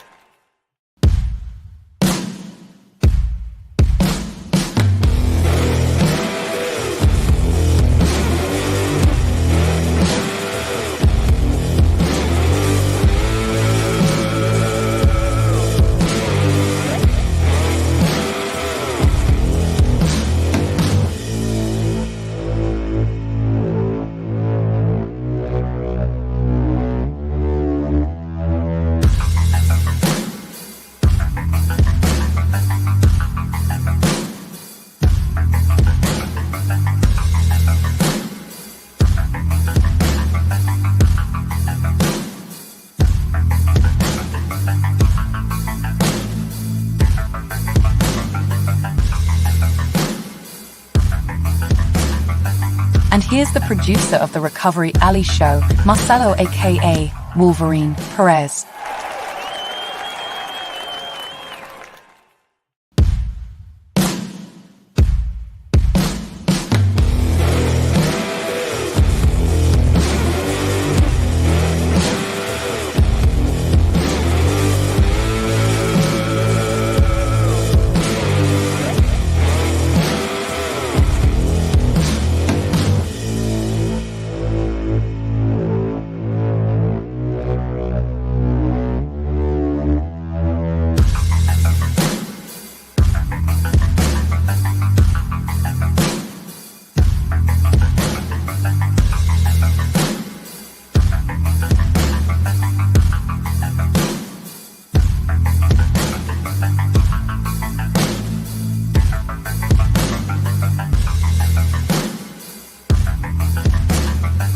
And here's the producer of the Recovery Alley show, Marcelo aka Wolverine Perez.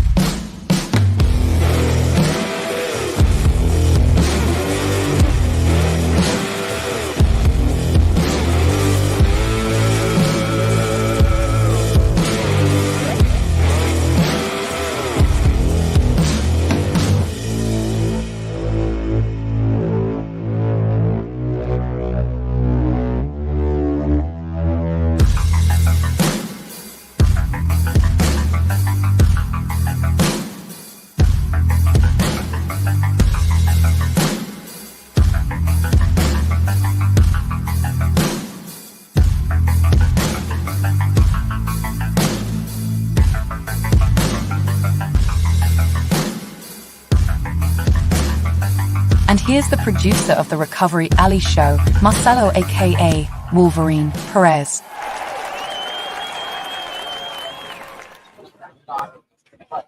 Hey, it's Jeff with Southwest Tow Operators Recovery Alley. We're here at the 2024 American Towman Tow Expo in Fort Worth, Texas.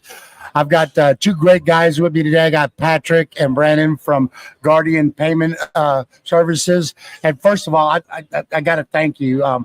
Y'all been really stepping up for the last 4 years for Southwest Tow Operators. You're always there to help. You always sponsor the legislative conference. You've got a great product. And I just want to say thank you for never never letting us down. And let's just talk a little bit about our hometown Guardian Payment Services. Well, Jeff, thank you for having us on the show today. I mean, we're very excited to be here. You know, like you said, this is our 4th year with being a part of the Southwest Tow organization. What a great bunch of people that we've had the opportunity to interact with, number one, and also share our services and how we can help them streamline, you know, their business and, you know, their overall, you know, what they're trying to do out on the road every day. I mean, it's very important that, you know, we continue this, and, you know, with being a partner in Guardian Payment Services, you know, we're excited every year for this. This is a big show for us, and but more so the interaction and hearing the stories, and, you know, the legislative meeting this morning, so powerful. That was a very powerful legislative meeting this morning with the sharing and everything. But what I'd like to do at this time, I'd like to introduce our regional sales manager, Mr. Brandon Dunn. No relations to Brooks and Nunn. I wish, Jeff. I wish. We'd be somewhere else right now. Absolutely. So, no, I want to thank everybody for letting us come out, and y'all have a great organization going on. There's no lie about that, and as long as everybody can continue to work together and make everything that y'all are trying to get accomplished, and grow, and more members show up and keep showing, and that's what we offer for Guardian. We want every member that signs up with us, we give more back every month. So, and that's what the organization. Yeah, what I've noticed, you know, y'all step up every time Tommy calls you for this legislative thing. Absolutely. And then every time you come into the room at the legislative meeting, here's Patrick. And guess what he's got? He's got another check. These guys don't quit, man. Another check. That's right. And that's what we want to do, because we see what y'all are moving for, and we want to make sure that we're helping y'all go to that point. You know, and every association across the United States is struggling with membership right now. And, you know, I'm trying to figure out how do I drive this home to people? How important, you know, while you're out there working, running your business and stuff, it's not that we don't have businesses to run, but we've stepped up, and we're going to work for you. Yes, sir. Getting your stuff done so you can stay out there doing what you're doing. And when it comes to membership, the prices for the membership it's nothing. It's nothing crazy. Yeah. So, you know? So what we want to offer is, and we've done this with a few people in the past, if you want to sign up with Guardian Payment Services, we will cover your first year of basic membership to get in the membership. We will do that for you if you want to sign up with Guardian Payment Services. So if you sign up with Guardian Payment Services, they're going to go on and pay for your basic membership, which is $250. Yes, Going to challenge everybody. If you're going to sign up with Guardian Payment Services and they're going to pay for your $250 basic membership, I say you add the other $250 membership and get into that executive level, because when you get into the executive level, there's a lot more benefits for that member with the digital marketing and everything else we've got going on. What did I tell you about these guys? They don't stop. I didn't even know about that till right now. Because we want more members for y'all, because y'all are a great organization, and y'all don't stop either. So we want to help y'all just like y'all help us. Yeah. Well, man, I tell you what, it's great to see y'all every year. Always. Unfortunately, Always. You know, with the distance in between us, this is where we all come together. Yes, sir. As the Texas Towers. And I again, I want to thank you. I want to thank you for doing what you do for Southwest tow operators. And also, I just want to throw out a couple of shout outs out there. We got a lot of really nice door prizes, raffle prizes today. JB Tow helped out. East Coast Truck and Trailer right behind us over here in the big black trailers. They helped out. Edge Tech out of Dallas. They helped out. Ryan from RPM. We got Federal Signal that got into the deal. J&R Towing Accessories is here at the show, and Punto at Night Beam right across from me. And we also want to thank Record Warehouse for everything they did for us. And hopefully we can get together next year and we see what's new, what's going on. Absolutely. Patrick, I Yeah. appreciate it, Brandon. bet, It's you always bet. good Sir, to thank have you. you on the show. Thank you very And much. thank you again. I want everybody to remember we'll see you on Recovery Alley. There you go.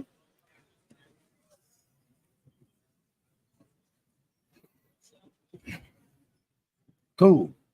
I Thank you, appreciate sir. it. Yes.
And here's the producer of the Recovery Alley show, Marcelo aka Wolverine Perez.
here's the producer of the Recovery Alley Show, Marcelo aka Wolverine Perez.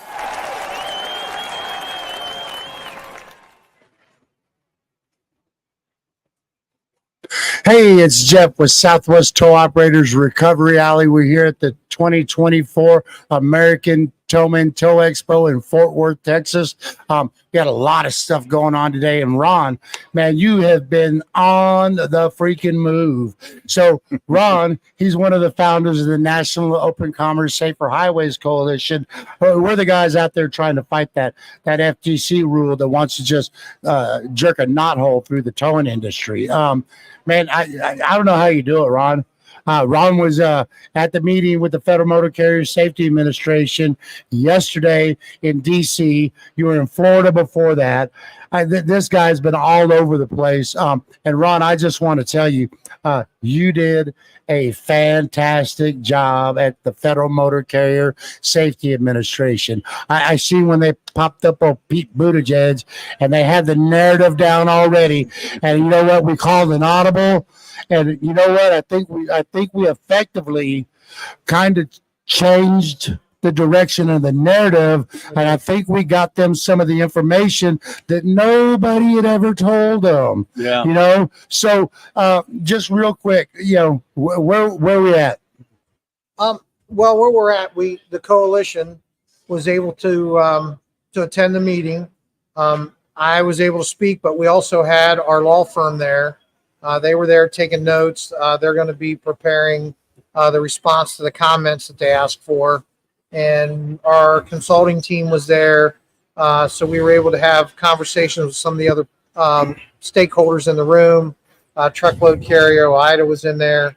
ATA participated virtually. Larry Miner from the DOT, U.S. DOT department was there. They had a lot of questions. And when the opening remarks started, I don't remember if it was 4 or 5 times that he referenced us as predators, which we took offense to. And basically, our position is when law enforcement calls us to open the highway, there's nothing about being a predator about that. Now, if we want to talk pricing, we can talk pricing, but we can't talk that we're predators. That's a no starter for us.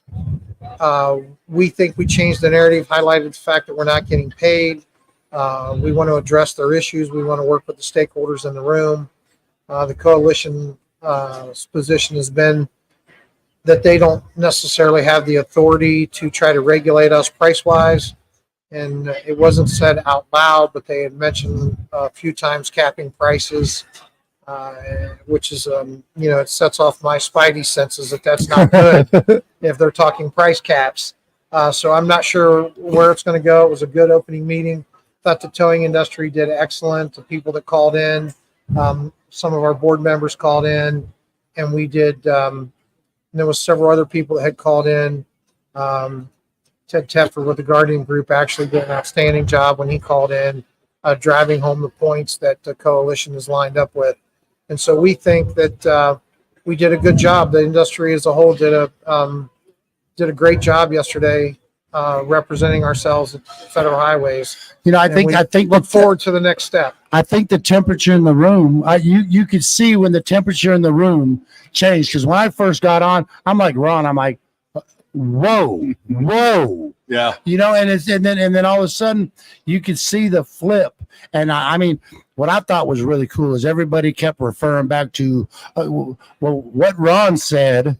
Yeah. You know, it was really good. You know, so we're it's like we said in the very beginning, we're fighting a 5-alarm fire right now. The coalition's looking for some backing. What we've done up until now is pretty much the guys that are involved in this. We've backed this $92,000 bill to this point. Yeah. And it's like we were just talking about, Joe. You know, we're not trying to build a coalition. The coalition's here. We're built. That's right. We're working on a project, and a project that needs to be worked on right now. So we're not asking somebody to give $200,000. You go to the coalition's website. It's very simple. Give us 6 months. If I get 100 people that commit to $250 a month, you know, if in 6 months you don't think you're getting your money's worth, pull it. Yeah, that's But right. if we get to 100 people, I wonder how many towing companies this will affect in the United States. I think that's right. And All of I them. think, yeah, it will All of affect all of them. And I hope what the industry understands, what we're seeing, and it's a little bit of what we talked about earlier today is that, and you know, as a lobbyist, I speak government, so I think I understand what was going on at that Federal Motor Carrier meeting. You know, the coalition formed specifically to put resources on the ground to deal with the Which FTC issue. We have not. Yeah. We discussed this earlier, Yeah. and I think you cleared up with some people on these monitoring Yeah, deals and stuff. So we have not had boots on the ground in Yeah. Washington for the towing industry, that's but right. the coalition put boots on the ground. Yeah. We put boots on the ground within weeks. Within weeks, look, when you're dealing with a federal regulatory agency, the FTC obviously is a massive federal regulatory agency. The ramifications for you guys are looking at $50,000 fines for violations. 51,000. Yeah, 50 plus, right? Right. Per incident, per violation. And you could have more than one violation on one bill. You will. So say you bill somebody out Yeah. $22,000 Yeah. on a recovery, you do something wrong, and all of a sudden Yeah. you've got, I don't know, say $153,000 That's right. worth of And fines. we know that's going to happen because you can read the rule. I've read the rule. We haven't seen the final rule. Who gets to decide what a hidden fee is or a junk fee is? They do. We don't know what that means. Nobody knows what it then they means. threw this total Yeah. pricing in on us. Right. You know, so the same incident that I'm working where there's a critical patient. Okay, Yeah. they send an ambulance. That's right. That ambulance on an average is about $1,800 for transport. Well, then you get to the hospital and you got a critical care surgeon, critical care doctor.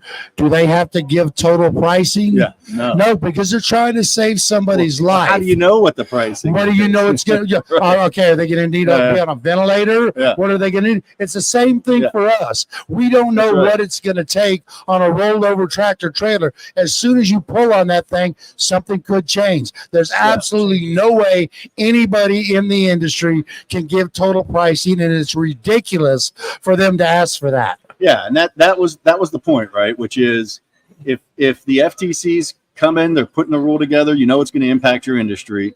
What do? Well, you hire a Washington, D.C. based FTC specialized law firm. They go and get in the game, get on the ground and represent you to make sure that you have a voice and you're at the table. So, like you said, Coalition did that week one. We actually have two of them on the ground. And look, we don't have Acme Law Firm, okay? Yeah, we don't have Acme Law Firm. Yeah. Hush Blackwell is like a juggernaut. Yeah. All right. And even That's Wiley right. Law. Wiley, both. We're not messing around. Yeah. We didn't go get the guy that's fresh out of law school. That's right. We got guys that this is what they do. They fight federal regulations. That's right. Like you said, when the fire starts, though, you don't have time for the bureaucracy. You don't have time to put your money into paying rent and other fun. You get the people on the ground and go, and that's what the coalition does. Yeah. And we're making headway. We're pretty happy with where we're at. We see a lot better things coming in the future. And, you know, if anyone wants to go to the website, there's a lot of information on there. We're going to be adding more more information on the website. And again, we're looking for, donations to help, fund the lawyers and the other resources that are necessary to protect us from. And you know what, Jeff? You said it best, though, using the emergency room. Well, when we started on the FTC, we didn't know the next shoe was going to drop when we were going to have our own regulators also say, we want to establish a task force to deal with their prices. So where does that was out of nowhere. Yeah, and to save face. I think it was honestly to save face. Yeah. That's probably another show. So deal with it, right? That's what we have to do. It's here. It's happening. Yeah. The emergency dropped us. The ambulance dropped us off, but now we got to keep rolling. You can tell me no. I know what it costs to run this thing a month. Yeah. Can we discuss that with the public? I want them to understand why I'm asking for the donation. Yeah. I'm asking for. Okay, so it costs us about $15,000 to $20,000 a month to fight this fight. Okay, so over that. or more, and it's not going to stop. And again, the coalition, this isn't a one and done thing. We got something big in front of us, so we're fighting. But we got some other stuff. We're already looking at language. We're looking at to take care of some of the stuff with the insurance companies, trying to get us paid a little quicker. But we're asking for that just one. get paid. You got to get paid first. Because we got 40 to 60%, I think, is the number we're coming up with. 40 to 60% of the recoveries in the United States go unpaid. All right. We are privately funded for-profit businesses. You're the only one that shows up that doesn't get paid. So we're the only industry that shows up not knowing if we're getting paid. And guess what? We still do the job. Yeah, you have to. Every government entity pays to have the dumpster emptied at their office building. The trash guy gets paid to empty the trash. We collect the trash off the interstate and dispose of it and don't get paid. There's something wrong with that picture, and we have to fix it. I mean, the direction we're going, I mean, people need to understand these rotators, they're $1.4 million.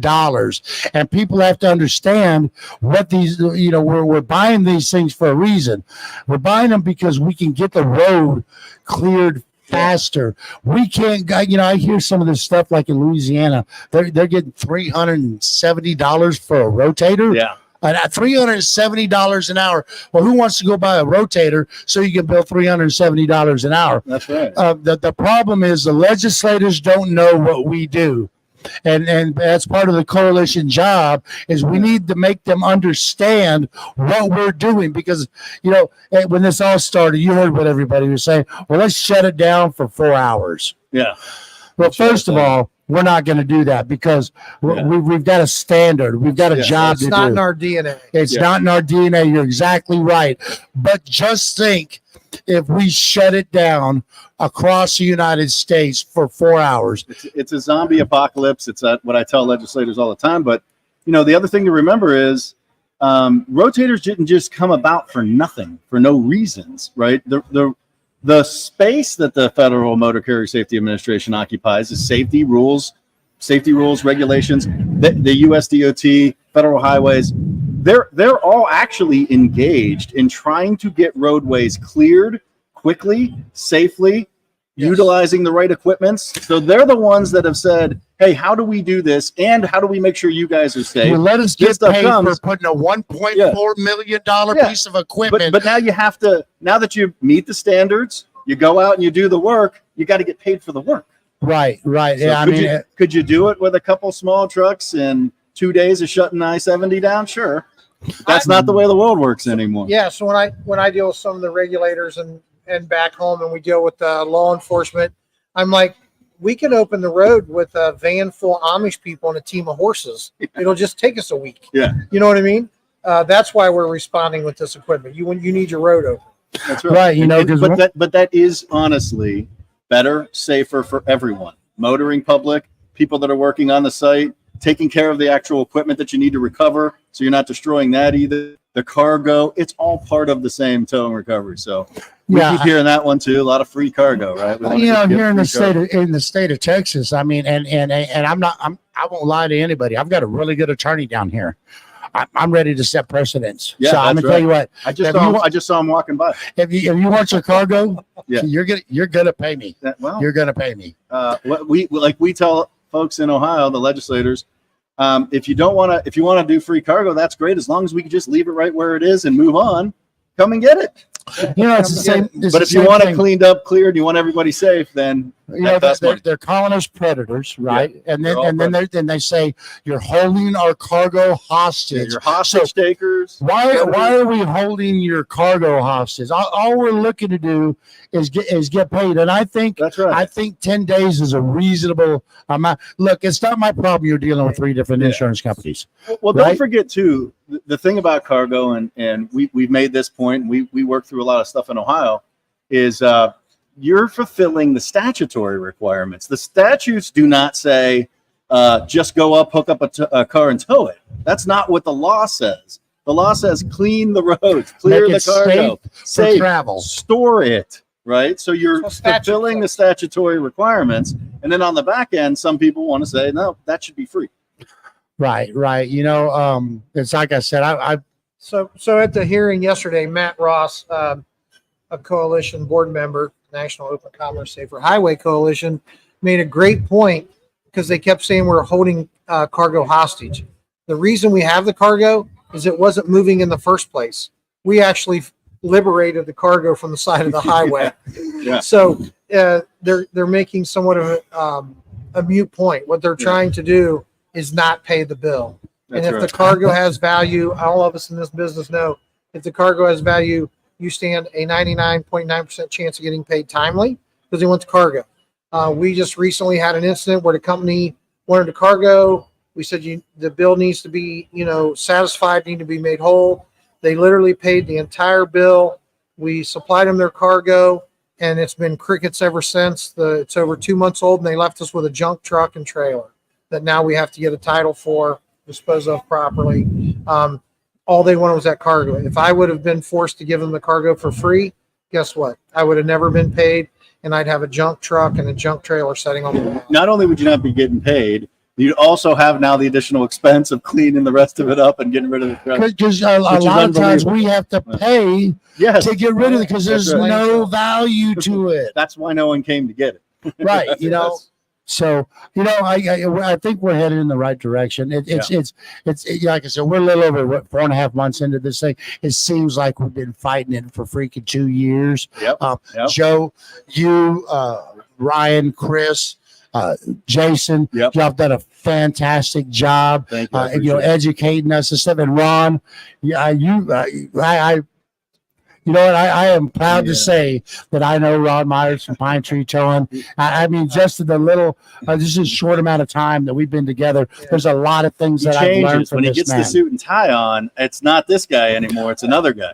But he was sexy at the podium yesterday, He's doing a man. great job. Just But a great again, job. y'all, we got National Open Commerce Safer Highways. It's NOSCHC.com. National Open Commerce.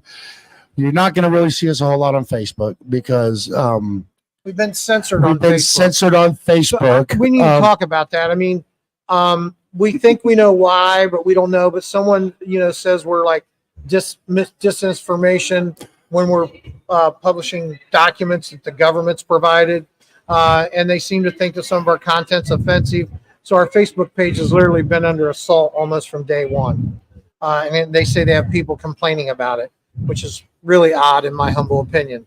So we're reaching out other places. We're working on X. We're working on some other platforms that aren't so, let's say, censorship sensitive. And that's where Facebook is at right now, unfortunately. So go to the website, look at some of the other public forums, keep checking back, email us, make sure we have your contact information. Again, if you can donate some money, this money is going 100% to fight the effort. The coalition has no staff. We have no office building. We have no utility bills. It's Nothing. strictly everything we do is based on a 1099, paying the professional consultants and attorneys to get the job done. And that's what has to happen. All the traveling Ron did to get to the Federal Motor Carrier Safety Administration meeting, to get back here to the Q&A for the coalition at the Texas Tow Show. That's all on his dime. We all the founders and the board members, we pay our own way. Every penny goes to our attorneys, our lobbyists, and to fight this deal. And again, we're not asking for big bites, folks. I told you what it costs us to run this thing. If we can get 100 of the, I don't know how many towing companies around the United States, 100 companies to do a reoccurring $250 a month donation, give us 6 months. We're like Joe said, we're working on a project right now. We're not trying to build the coalition. The coalition is here. It's not going anywhere. It's not a one and done, but help us, help you. The coalition is here. It's already established, and it has one function, which is to pay for the resources on the ground, and that's it. Right. So we don't do anything else. We don't go on Alaskan cruises. We're not doing stuff. Oh, should I have said that? You guys are putting lawyers Okay. and lobbyists on the ground, and that's what you're paying for. And like I said, the rallying started around FTC, but within months, here we are already. And guess what? it's time for offense. And we haven't had a lot of offense going on. Yeah. For decades. So now it's time, and it's time to go. So Right, it feels right. good. We're going to do both. We Well, have to hey, do look, man, I appreciate y'all both getting down here to Texas, man. It's always great to see you, Joe. Oh, yeah, I love it. We just go through a computer screen most of the time, so that's it's right. great when you're here in person. Ron, I appreciate everything you're doing. Y'all guys stay up to date. If you, like I said, make sure you get to the website, you sign up on that contact list. That way, you're going to get information that other people aren't getting. People have told us we're not putting out enough information, and there's a reason for that. We had a mole somewhere, and so we're still kind of trying to figure out who our allies are. But if you get on that contact list, you're going to get our email blast that comes out once a week. You're going to get the latest information and everything. And again, like I said, we're looking for 100 people to do a $250 a month donation, and we're going to go out there and we're going to fight the fight for you. We'll take 200 people at 125. Yeah. Yep. And The more the merrier. I'm absolutely convinced with the resources we've engaged, we literally have the opportunity to move mountains within this industry at a federal level. And if we do it at a federal level, we can also do it at state level. The coalition has open doors. We want to share information with the states. We're all in this together. And if we can work together and the right resources, our lives will be a lot better. We'll get paid what we should get paid, and hopefully make the highway safer and obviously keep commerce moving. Up to 125 donations. All right. Sure, I might keep the card, Tonto. This looks like it's like this is like a black card or something, huh? Yeah. How much you gonna go? Okay, $125. Are you gonna do the 125 on the? Give me 6 months on a reoccurring monthly donation of 125. Yeah, I'll do that. All right. Tonto from Night Beam is with the coalition. All right. Yeah, All That's about right. safety. we'll take Yeah. care of this here in just a minute, Just okay? a minute. Just a minute. Look at that, folks. That's a man that's been making this industry safe for a long time, 100%. and he's Thank you. willing to step up for it. Thank you. So again, I know y'all got some great plans. Joe's going to take his first trip down to the stockyard. Yes. I hope you come back, That's right. my friend. The Again- humidity's really killing my hair, but I'm gonna fight through it. All And right. I've talked him out of wearing spurs. That's right. Oh, you should have let the little jingle go, bud. Again, it's great to have y'all down here. Y'all will hear appreciate it. some more from us. Y'all have a great time this evening. I want everybody to remember, we'll see you on Recovery Alley. All right. I put my glasses back on. That's awesome. Yeah, now I got to go buy stuff. Huh? I like.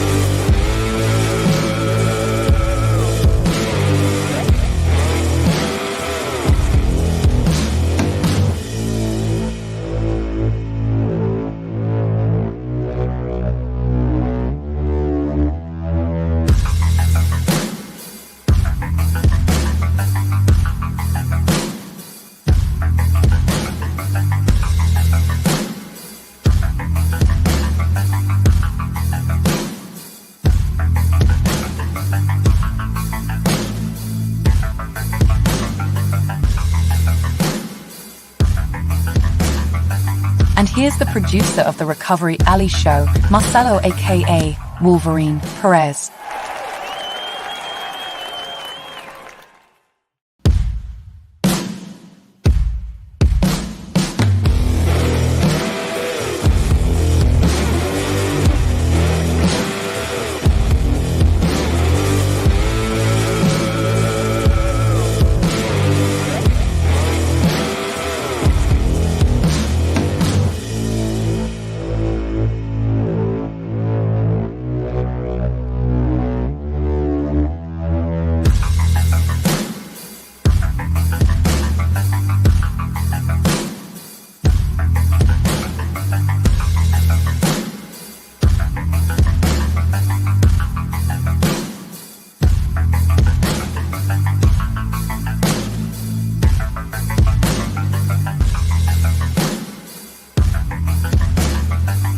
here's the producer of the Recovery Alley Show, Marcelo aka Wolverine Perez.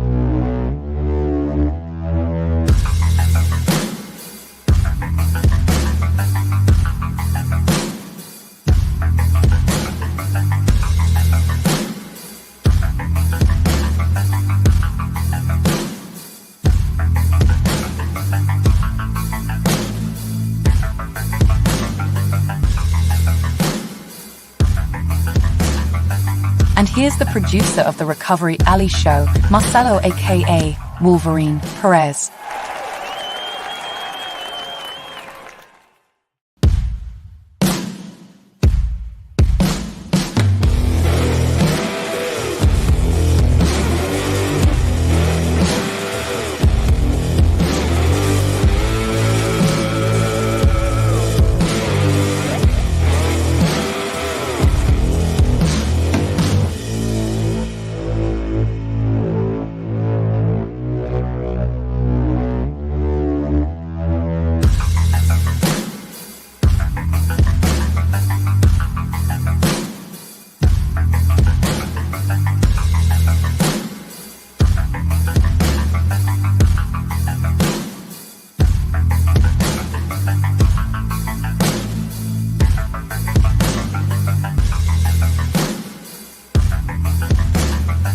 And here's the producer of the Recovery Alley Show, Marcelo aka Wolverine Perez.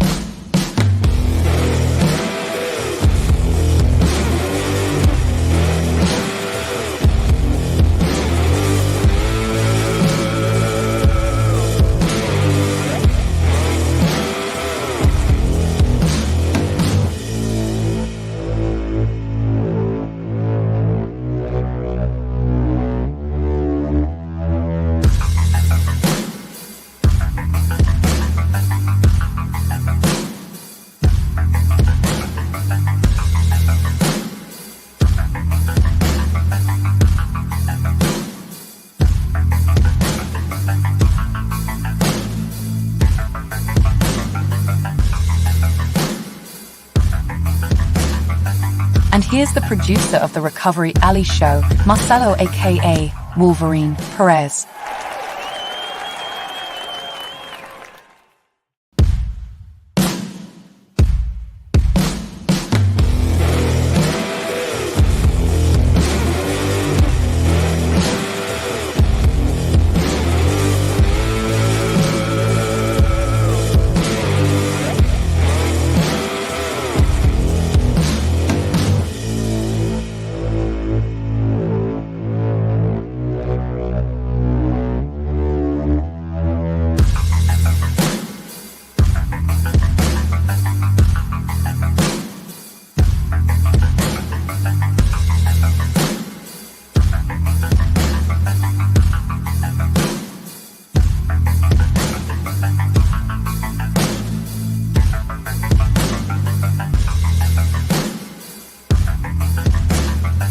And here's the producer of the Recovery Alley Show, Marcelo aka Wolverine Perez.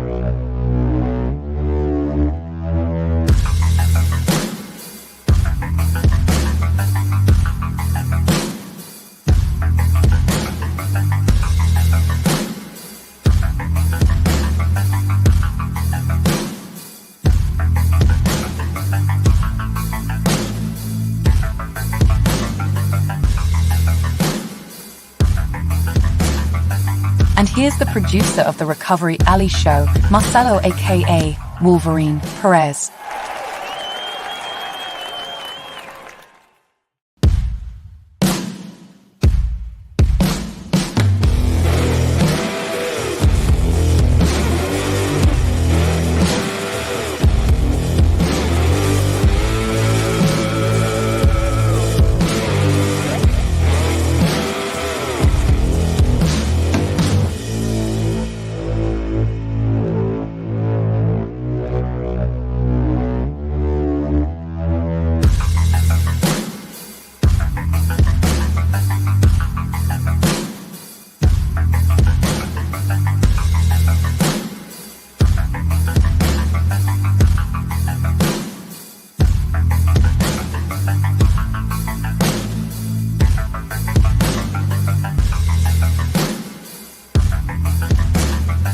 And here's the producer of the Recovery Alley show, Marcelo aka Wolverine Perez.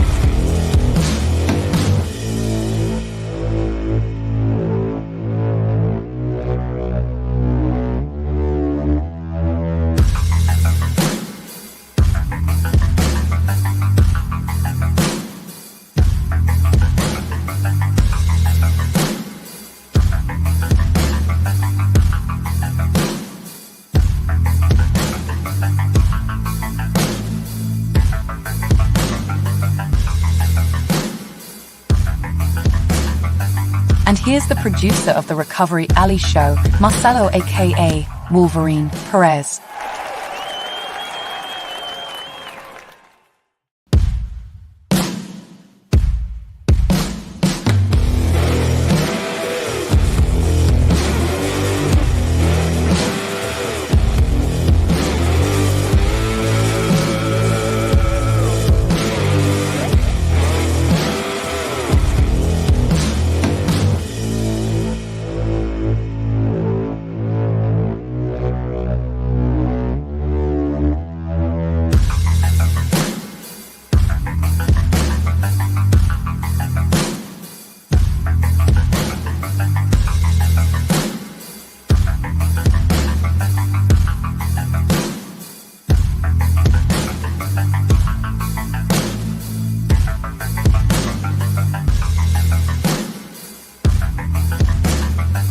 And here's the producer of the Recovery Alley show, Marcelo aka Wolverine Perez.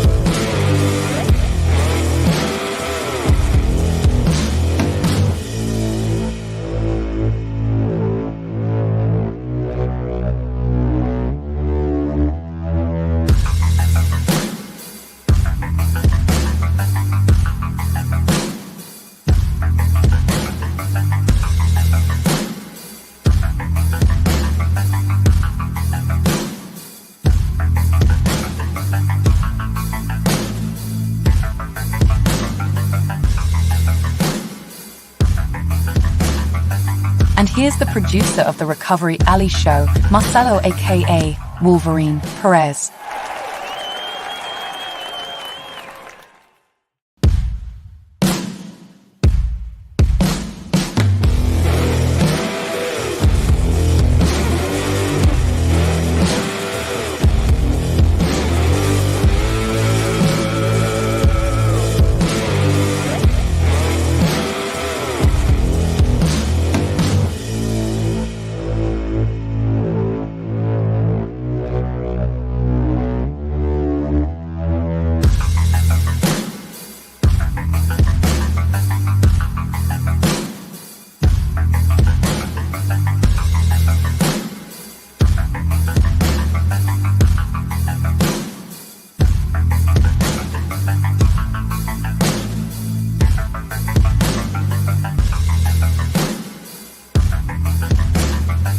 And here's the producer of the Recovery Alley Show, Marcelo aka Wolverine Perez.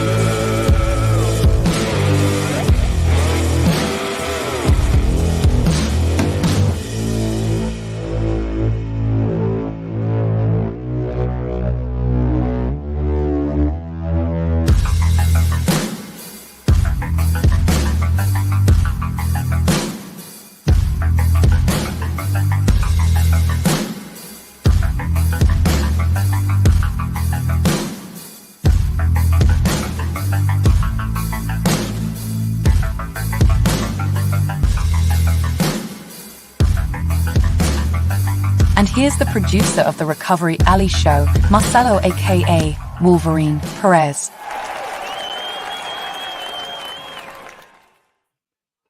Hey folks, it's Jeff with Southwest Tow Operators Recovery Alley. We're here at the 2024 American Towman Tow Expo in Fort Worth, Texas, and we're being trampled by the Pie-a-Palooza crowd. Y'all remember we got the fresh pie over here. This has been going on for years with American Towman. Hey, I've got Nigel with VTS Systems over here. Nigel, I want to thank you again for stepping up this year for Southwest Tow Operators and sponsoring our legislative conference. It's great to have companies like you and yourself that step up and help these associations. The associations are really struggling right now, but hey, I'm going to give you a chance. Let's talk about VTS Systems.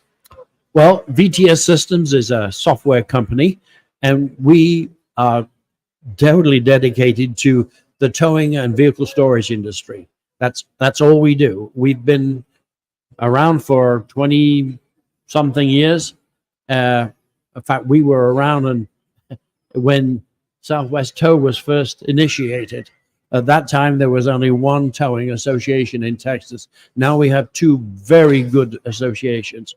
But, as Jeff says, associations come in waves. When there's no trouble or no problems, members or towers tend not to show up and contribute. It's a crisis mode that really makes people come to their association. We're in crisis mode right now. Yes. And I would encourage every tower throughout the state of Texas to get involved. There's legislation coming at the national and at the local level which needs our attention. There is always somebody trying to take the dollar out of your wallet. And this year is no different.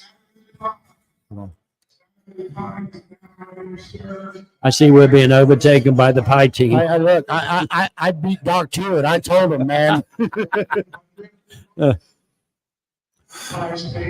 Well, we got to have pie, so let's. Okay. Jeff, it's a staple in the tow show world, the Saturday pie.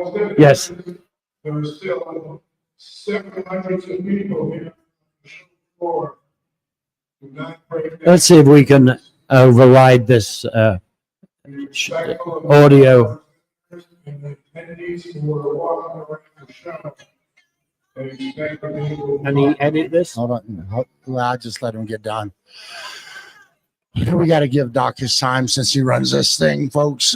He's been very gracious to us again. But yeah, and it's like you said, it's not just on a local level. It's on a federal level. We are being attacked. The towing industry is being attacked. For the first time in my memory, we have federal or potential federal legislation that's trying to control the industry on a national basis. And if that goes into play, we are in serious trouble. The heavy duty guys are really going to get hammered. The problem that I see is that few people truly understand the costs of a big wrecker recovery. I was just talking to Chris at Edge Tech. A 1075 rotator, 1.1 to 1.4, depending on where you're buying, but $1.1 million. And there's states out there for that $1.1 million machine are allowed to charge $375 an hour. It's ridiculous. Yeah. As I said earlier, I've been in this industry or associated with the industry for 20 plus years. And I've seen guys who have literally struggled to pay, to make payments and stay alive because they just can't simply make enough money to warrant buying a truck of that size. Well, one of the problems is, and we were discussing this just a moment ago with Ron Myers and Joe Hollenbach. What we figured out after this sprung up in February and we started doing a little more research, 40 to 60% of the recoveries these towing companies are performing are not getting paid.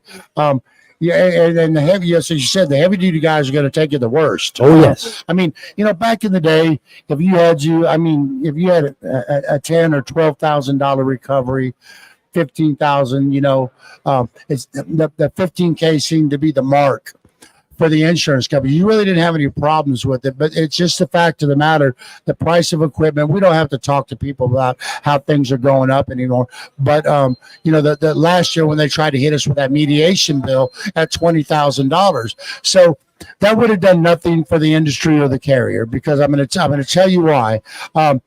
Every bill that a heavy duty guy would have written would have been $19,999.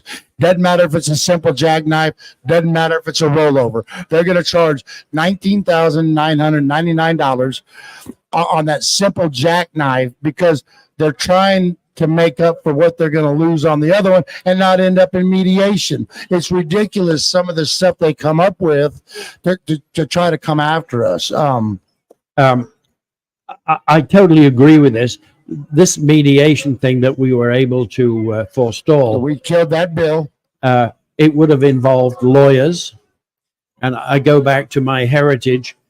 400 years ago, there was a gentleman by the name of William Shakespeare, and he said, kill all the lawyers.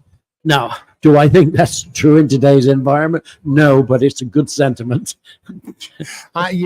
Because going on that mediation bill, and we called it the forced mediation bill. Yes. It was going to make you're going to pay $1,500 for the mediation. Yes. And even if you were found to be right, you weren't going to get that money back. So right off the bat, you're losing $1,500. So we're going to have to add that to the bill too. Yeah. So your $19,999 is already $1,500 in the hole. Right. So it's crazy what the industry's doing. But I just, again, Nigel, I want to thank you for continuing to step up for the association and what you do, and helping us fight the craziness that's going on. Thank you. As I said, we've been doing this quite a long time. Our software, the world of software has changed dramatically. I mean, when we first started, it was all PC based. Now it's all cloud based. And that's a big advantage because we can do so much more for the industry and for the individual towing companies by using cloud based technology. And we've seen nothing yet. Wait until AI really kicks in. Oh, yeah. We're going to see major advances in technology. My job, or my company's job, VTS Systems, is to make sure that we have everything going for the tower and towing company as quickly and as economically as possible. Yeah, when you're talking about cloud-based stuff and everything like that, I mean, there's some challenges when it comes to security and stuff like that. But again, y'all have done a great job at protecting all this information and making it safe with what's going on. Our major goal has been the security of your data and the security of the money in your business. Well, it's like I said again. I want to thank you for sponsoring our legislative conference this year, and I look forward. Hope I'll see you up here next year again.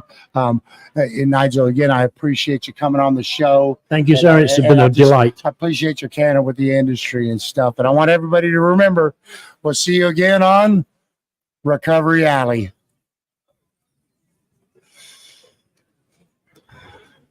Okay, We're done.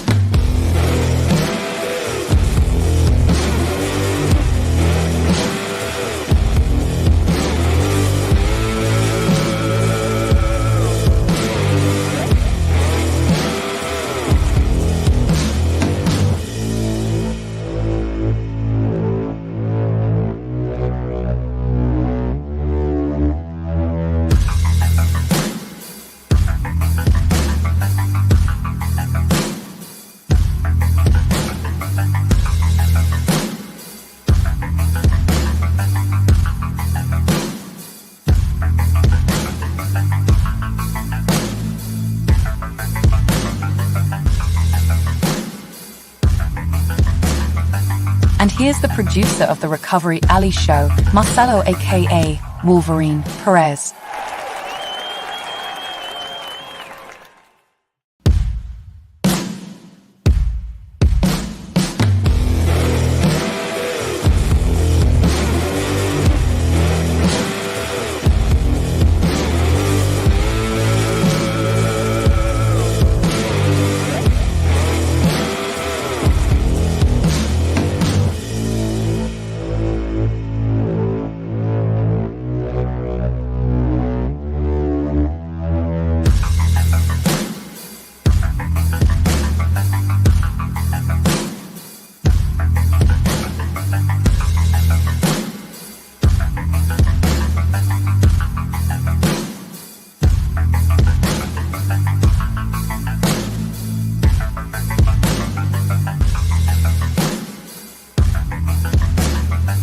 And here's the producer of the Recovery Alley show, Marcelo aka Wolverine Perez.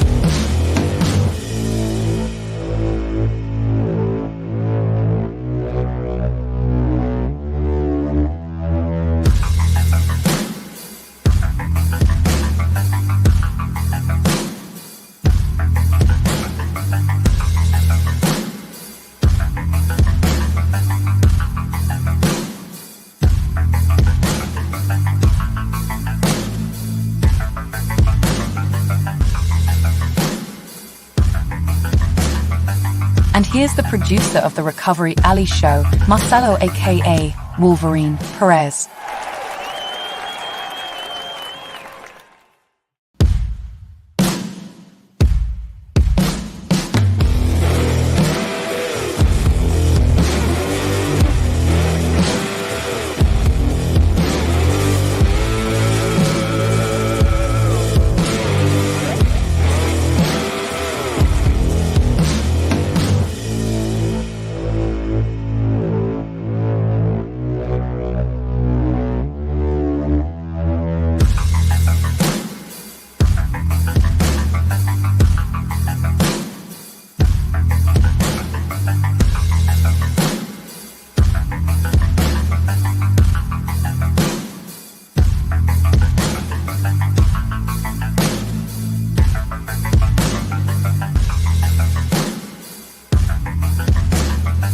And here's the producer of the Recovery Alley show, Marcelo aka Wolverine Perez.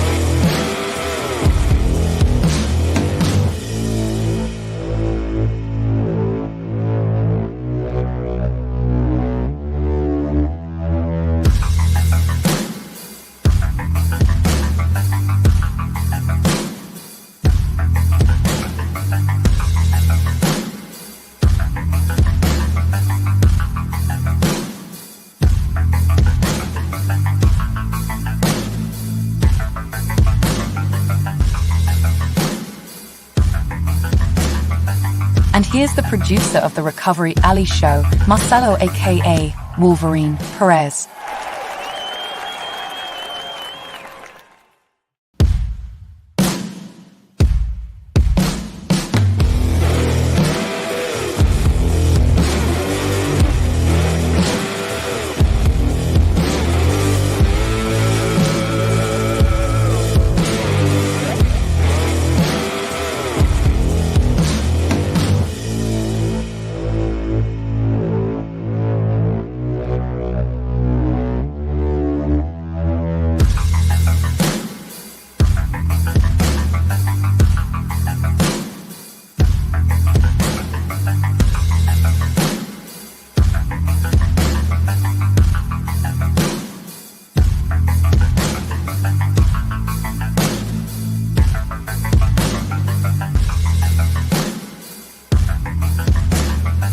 And here's the producer of the Recovery Alley Show, Marcelo aka Wolverine Perez.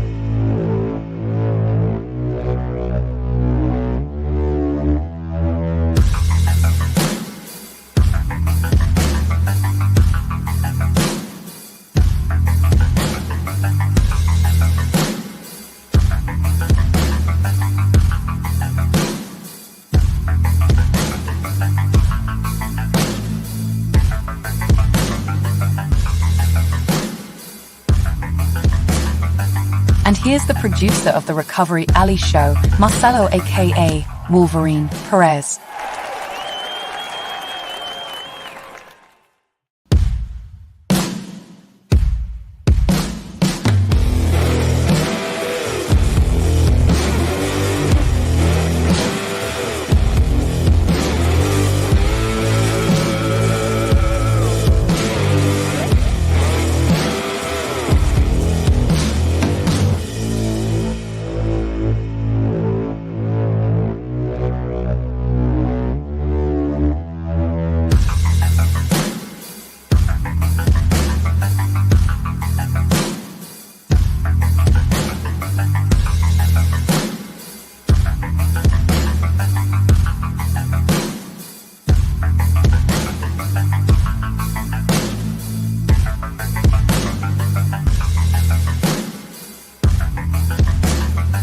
And here's the producer of the Recovery Alley Show, Marcelo aka Wolverine Perez.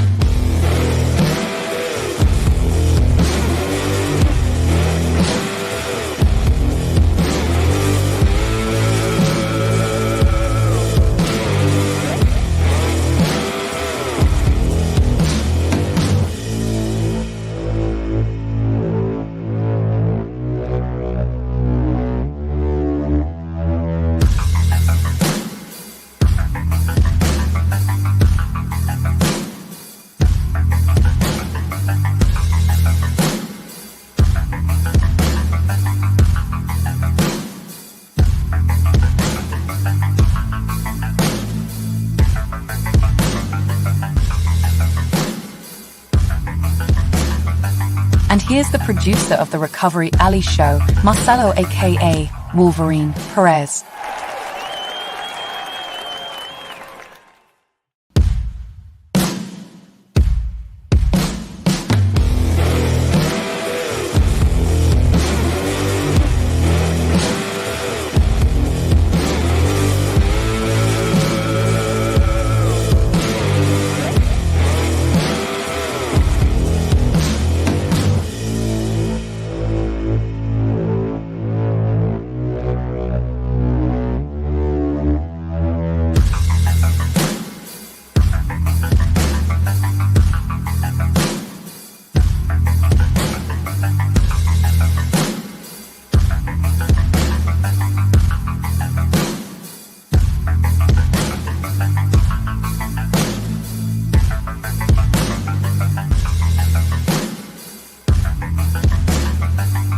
here's the producer of the Recovery Alley Show, Marcelo aka Wolverine Perez.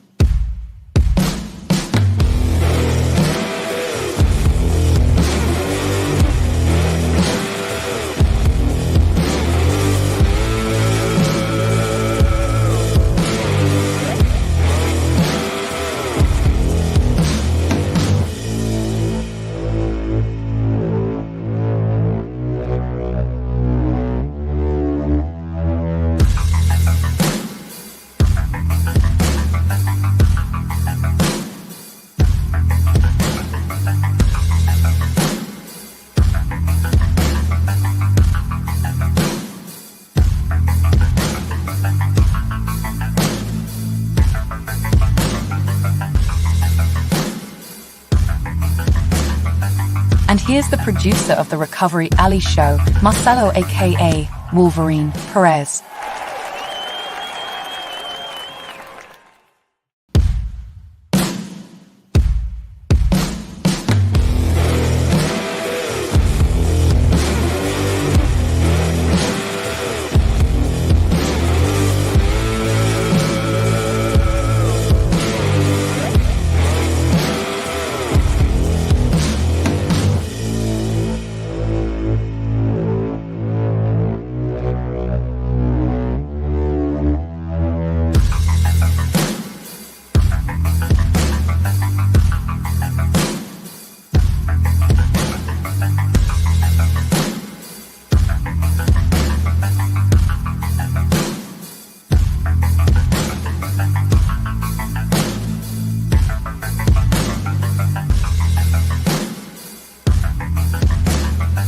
And here's the producer of the Recovery Alley Show, Marcelo aka Wolverine Perez.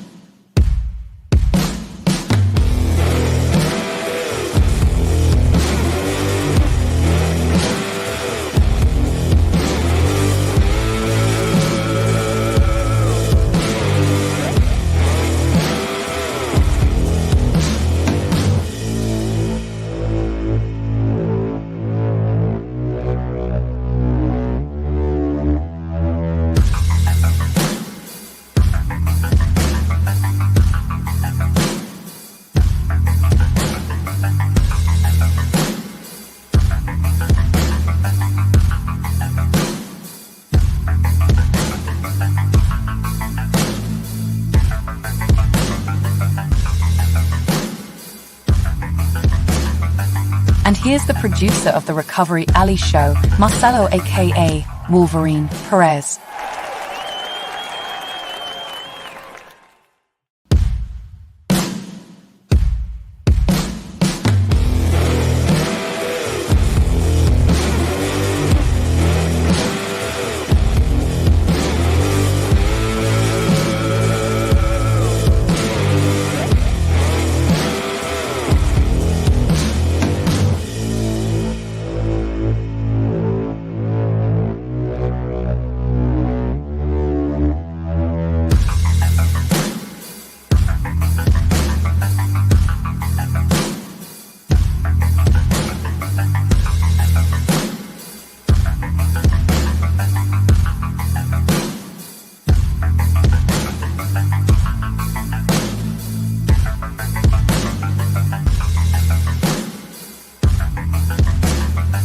And here's the producer of the Recovery Alley Show, Marcelo aka Wolverine Perez.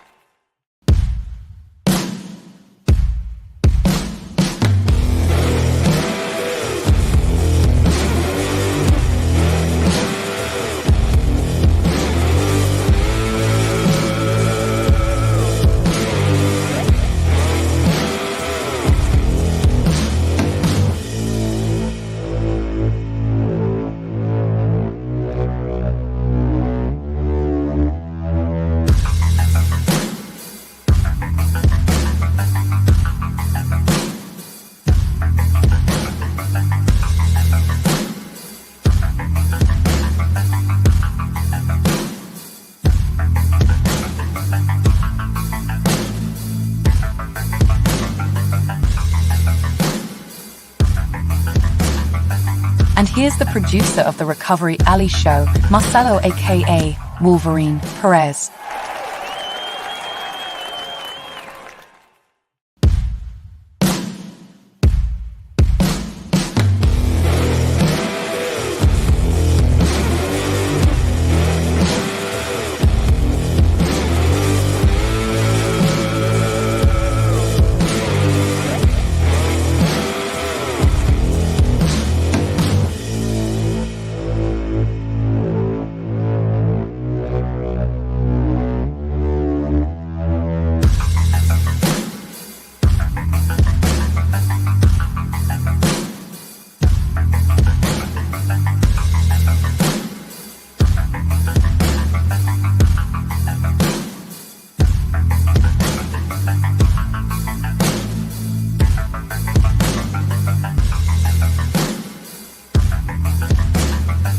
And here's the producer of the Recovery Alley Show, Marcelo aka Wolverine Perez.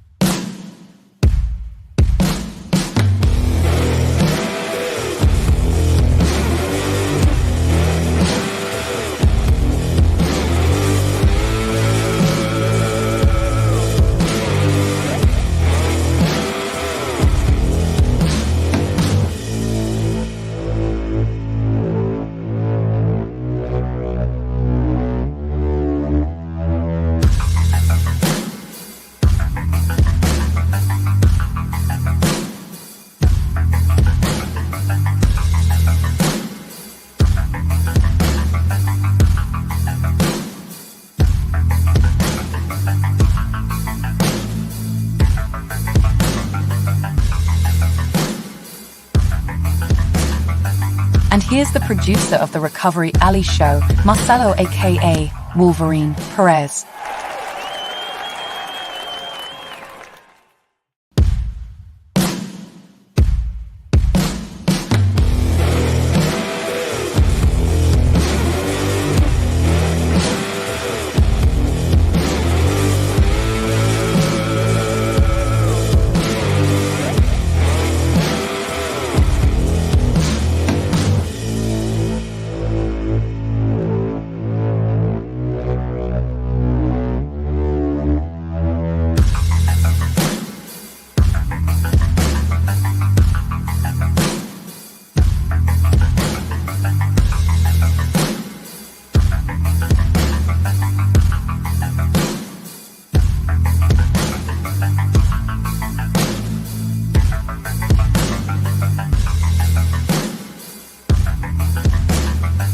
And here's the producer of the Recovery Alley Show, Marcelo aka Wolverine Perez.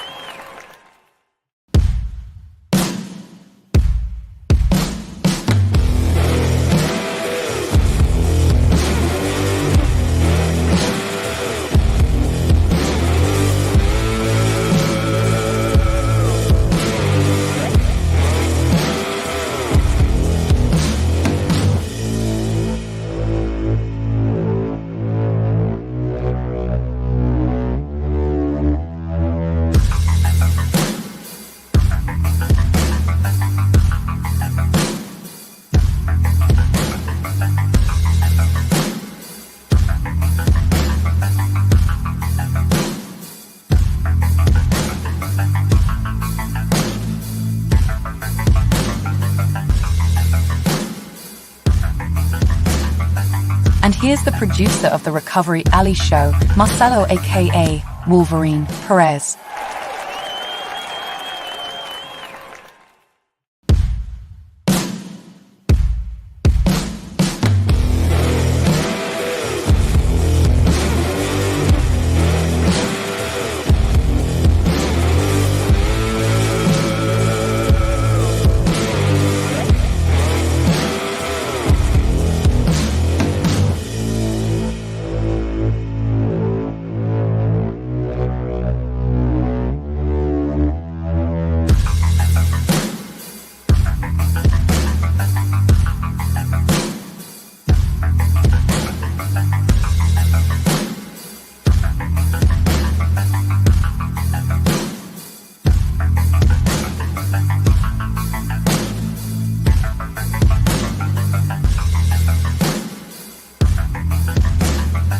And here's the producer of the Recovery Alley Show, Marcelo aka Wolverine Perez.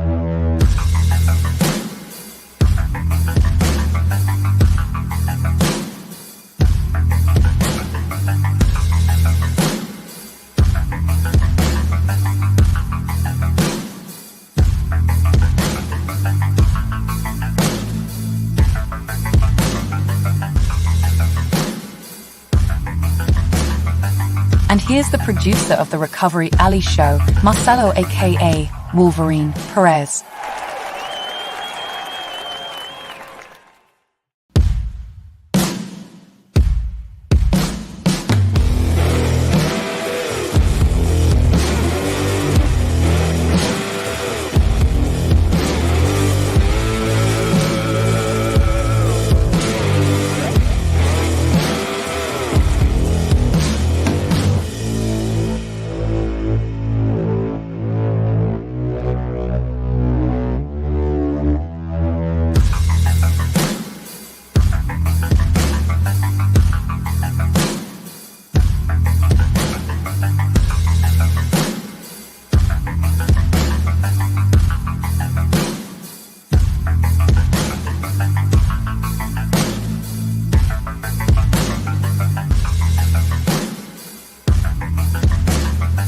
And here's the producer of the Recovery Alley Show, Marcelo aka Wolverine Perez.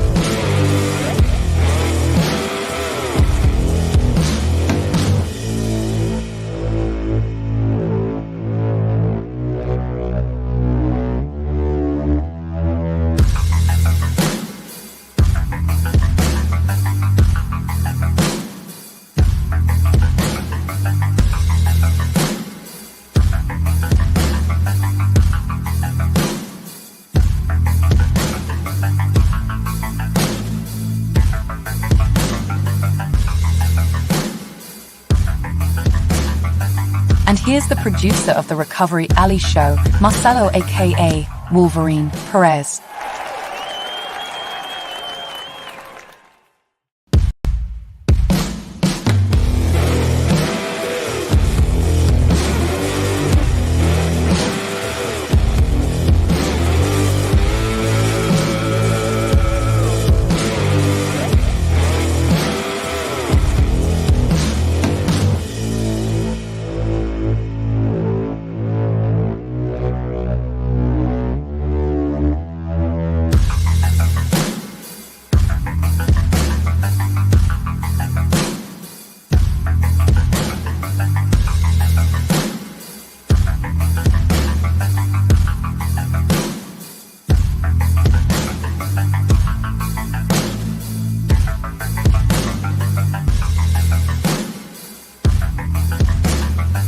And here's the producer of the Recovery Alley Show, Marcelo aka Wolverine Perez.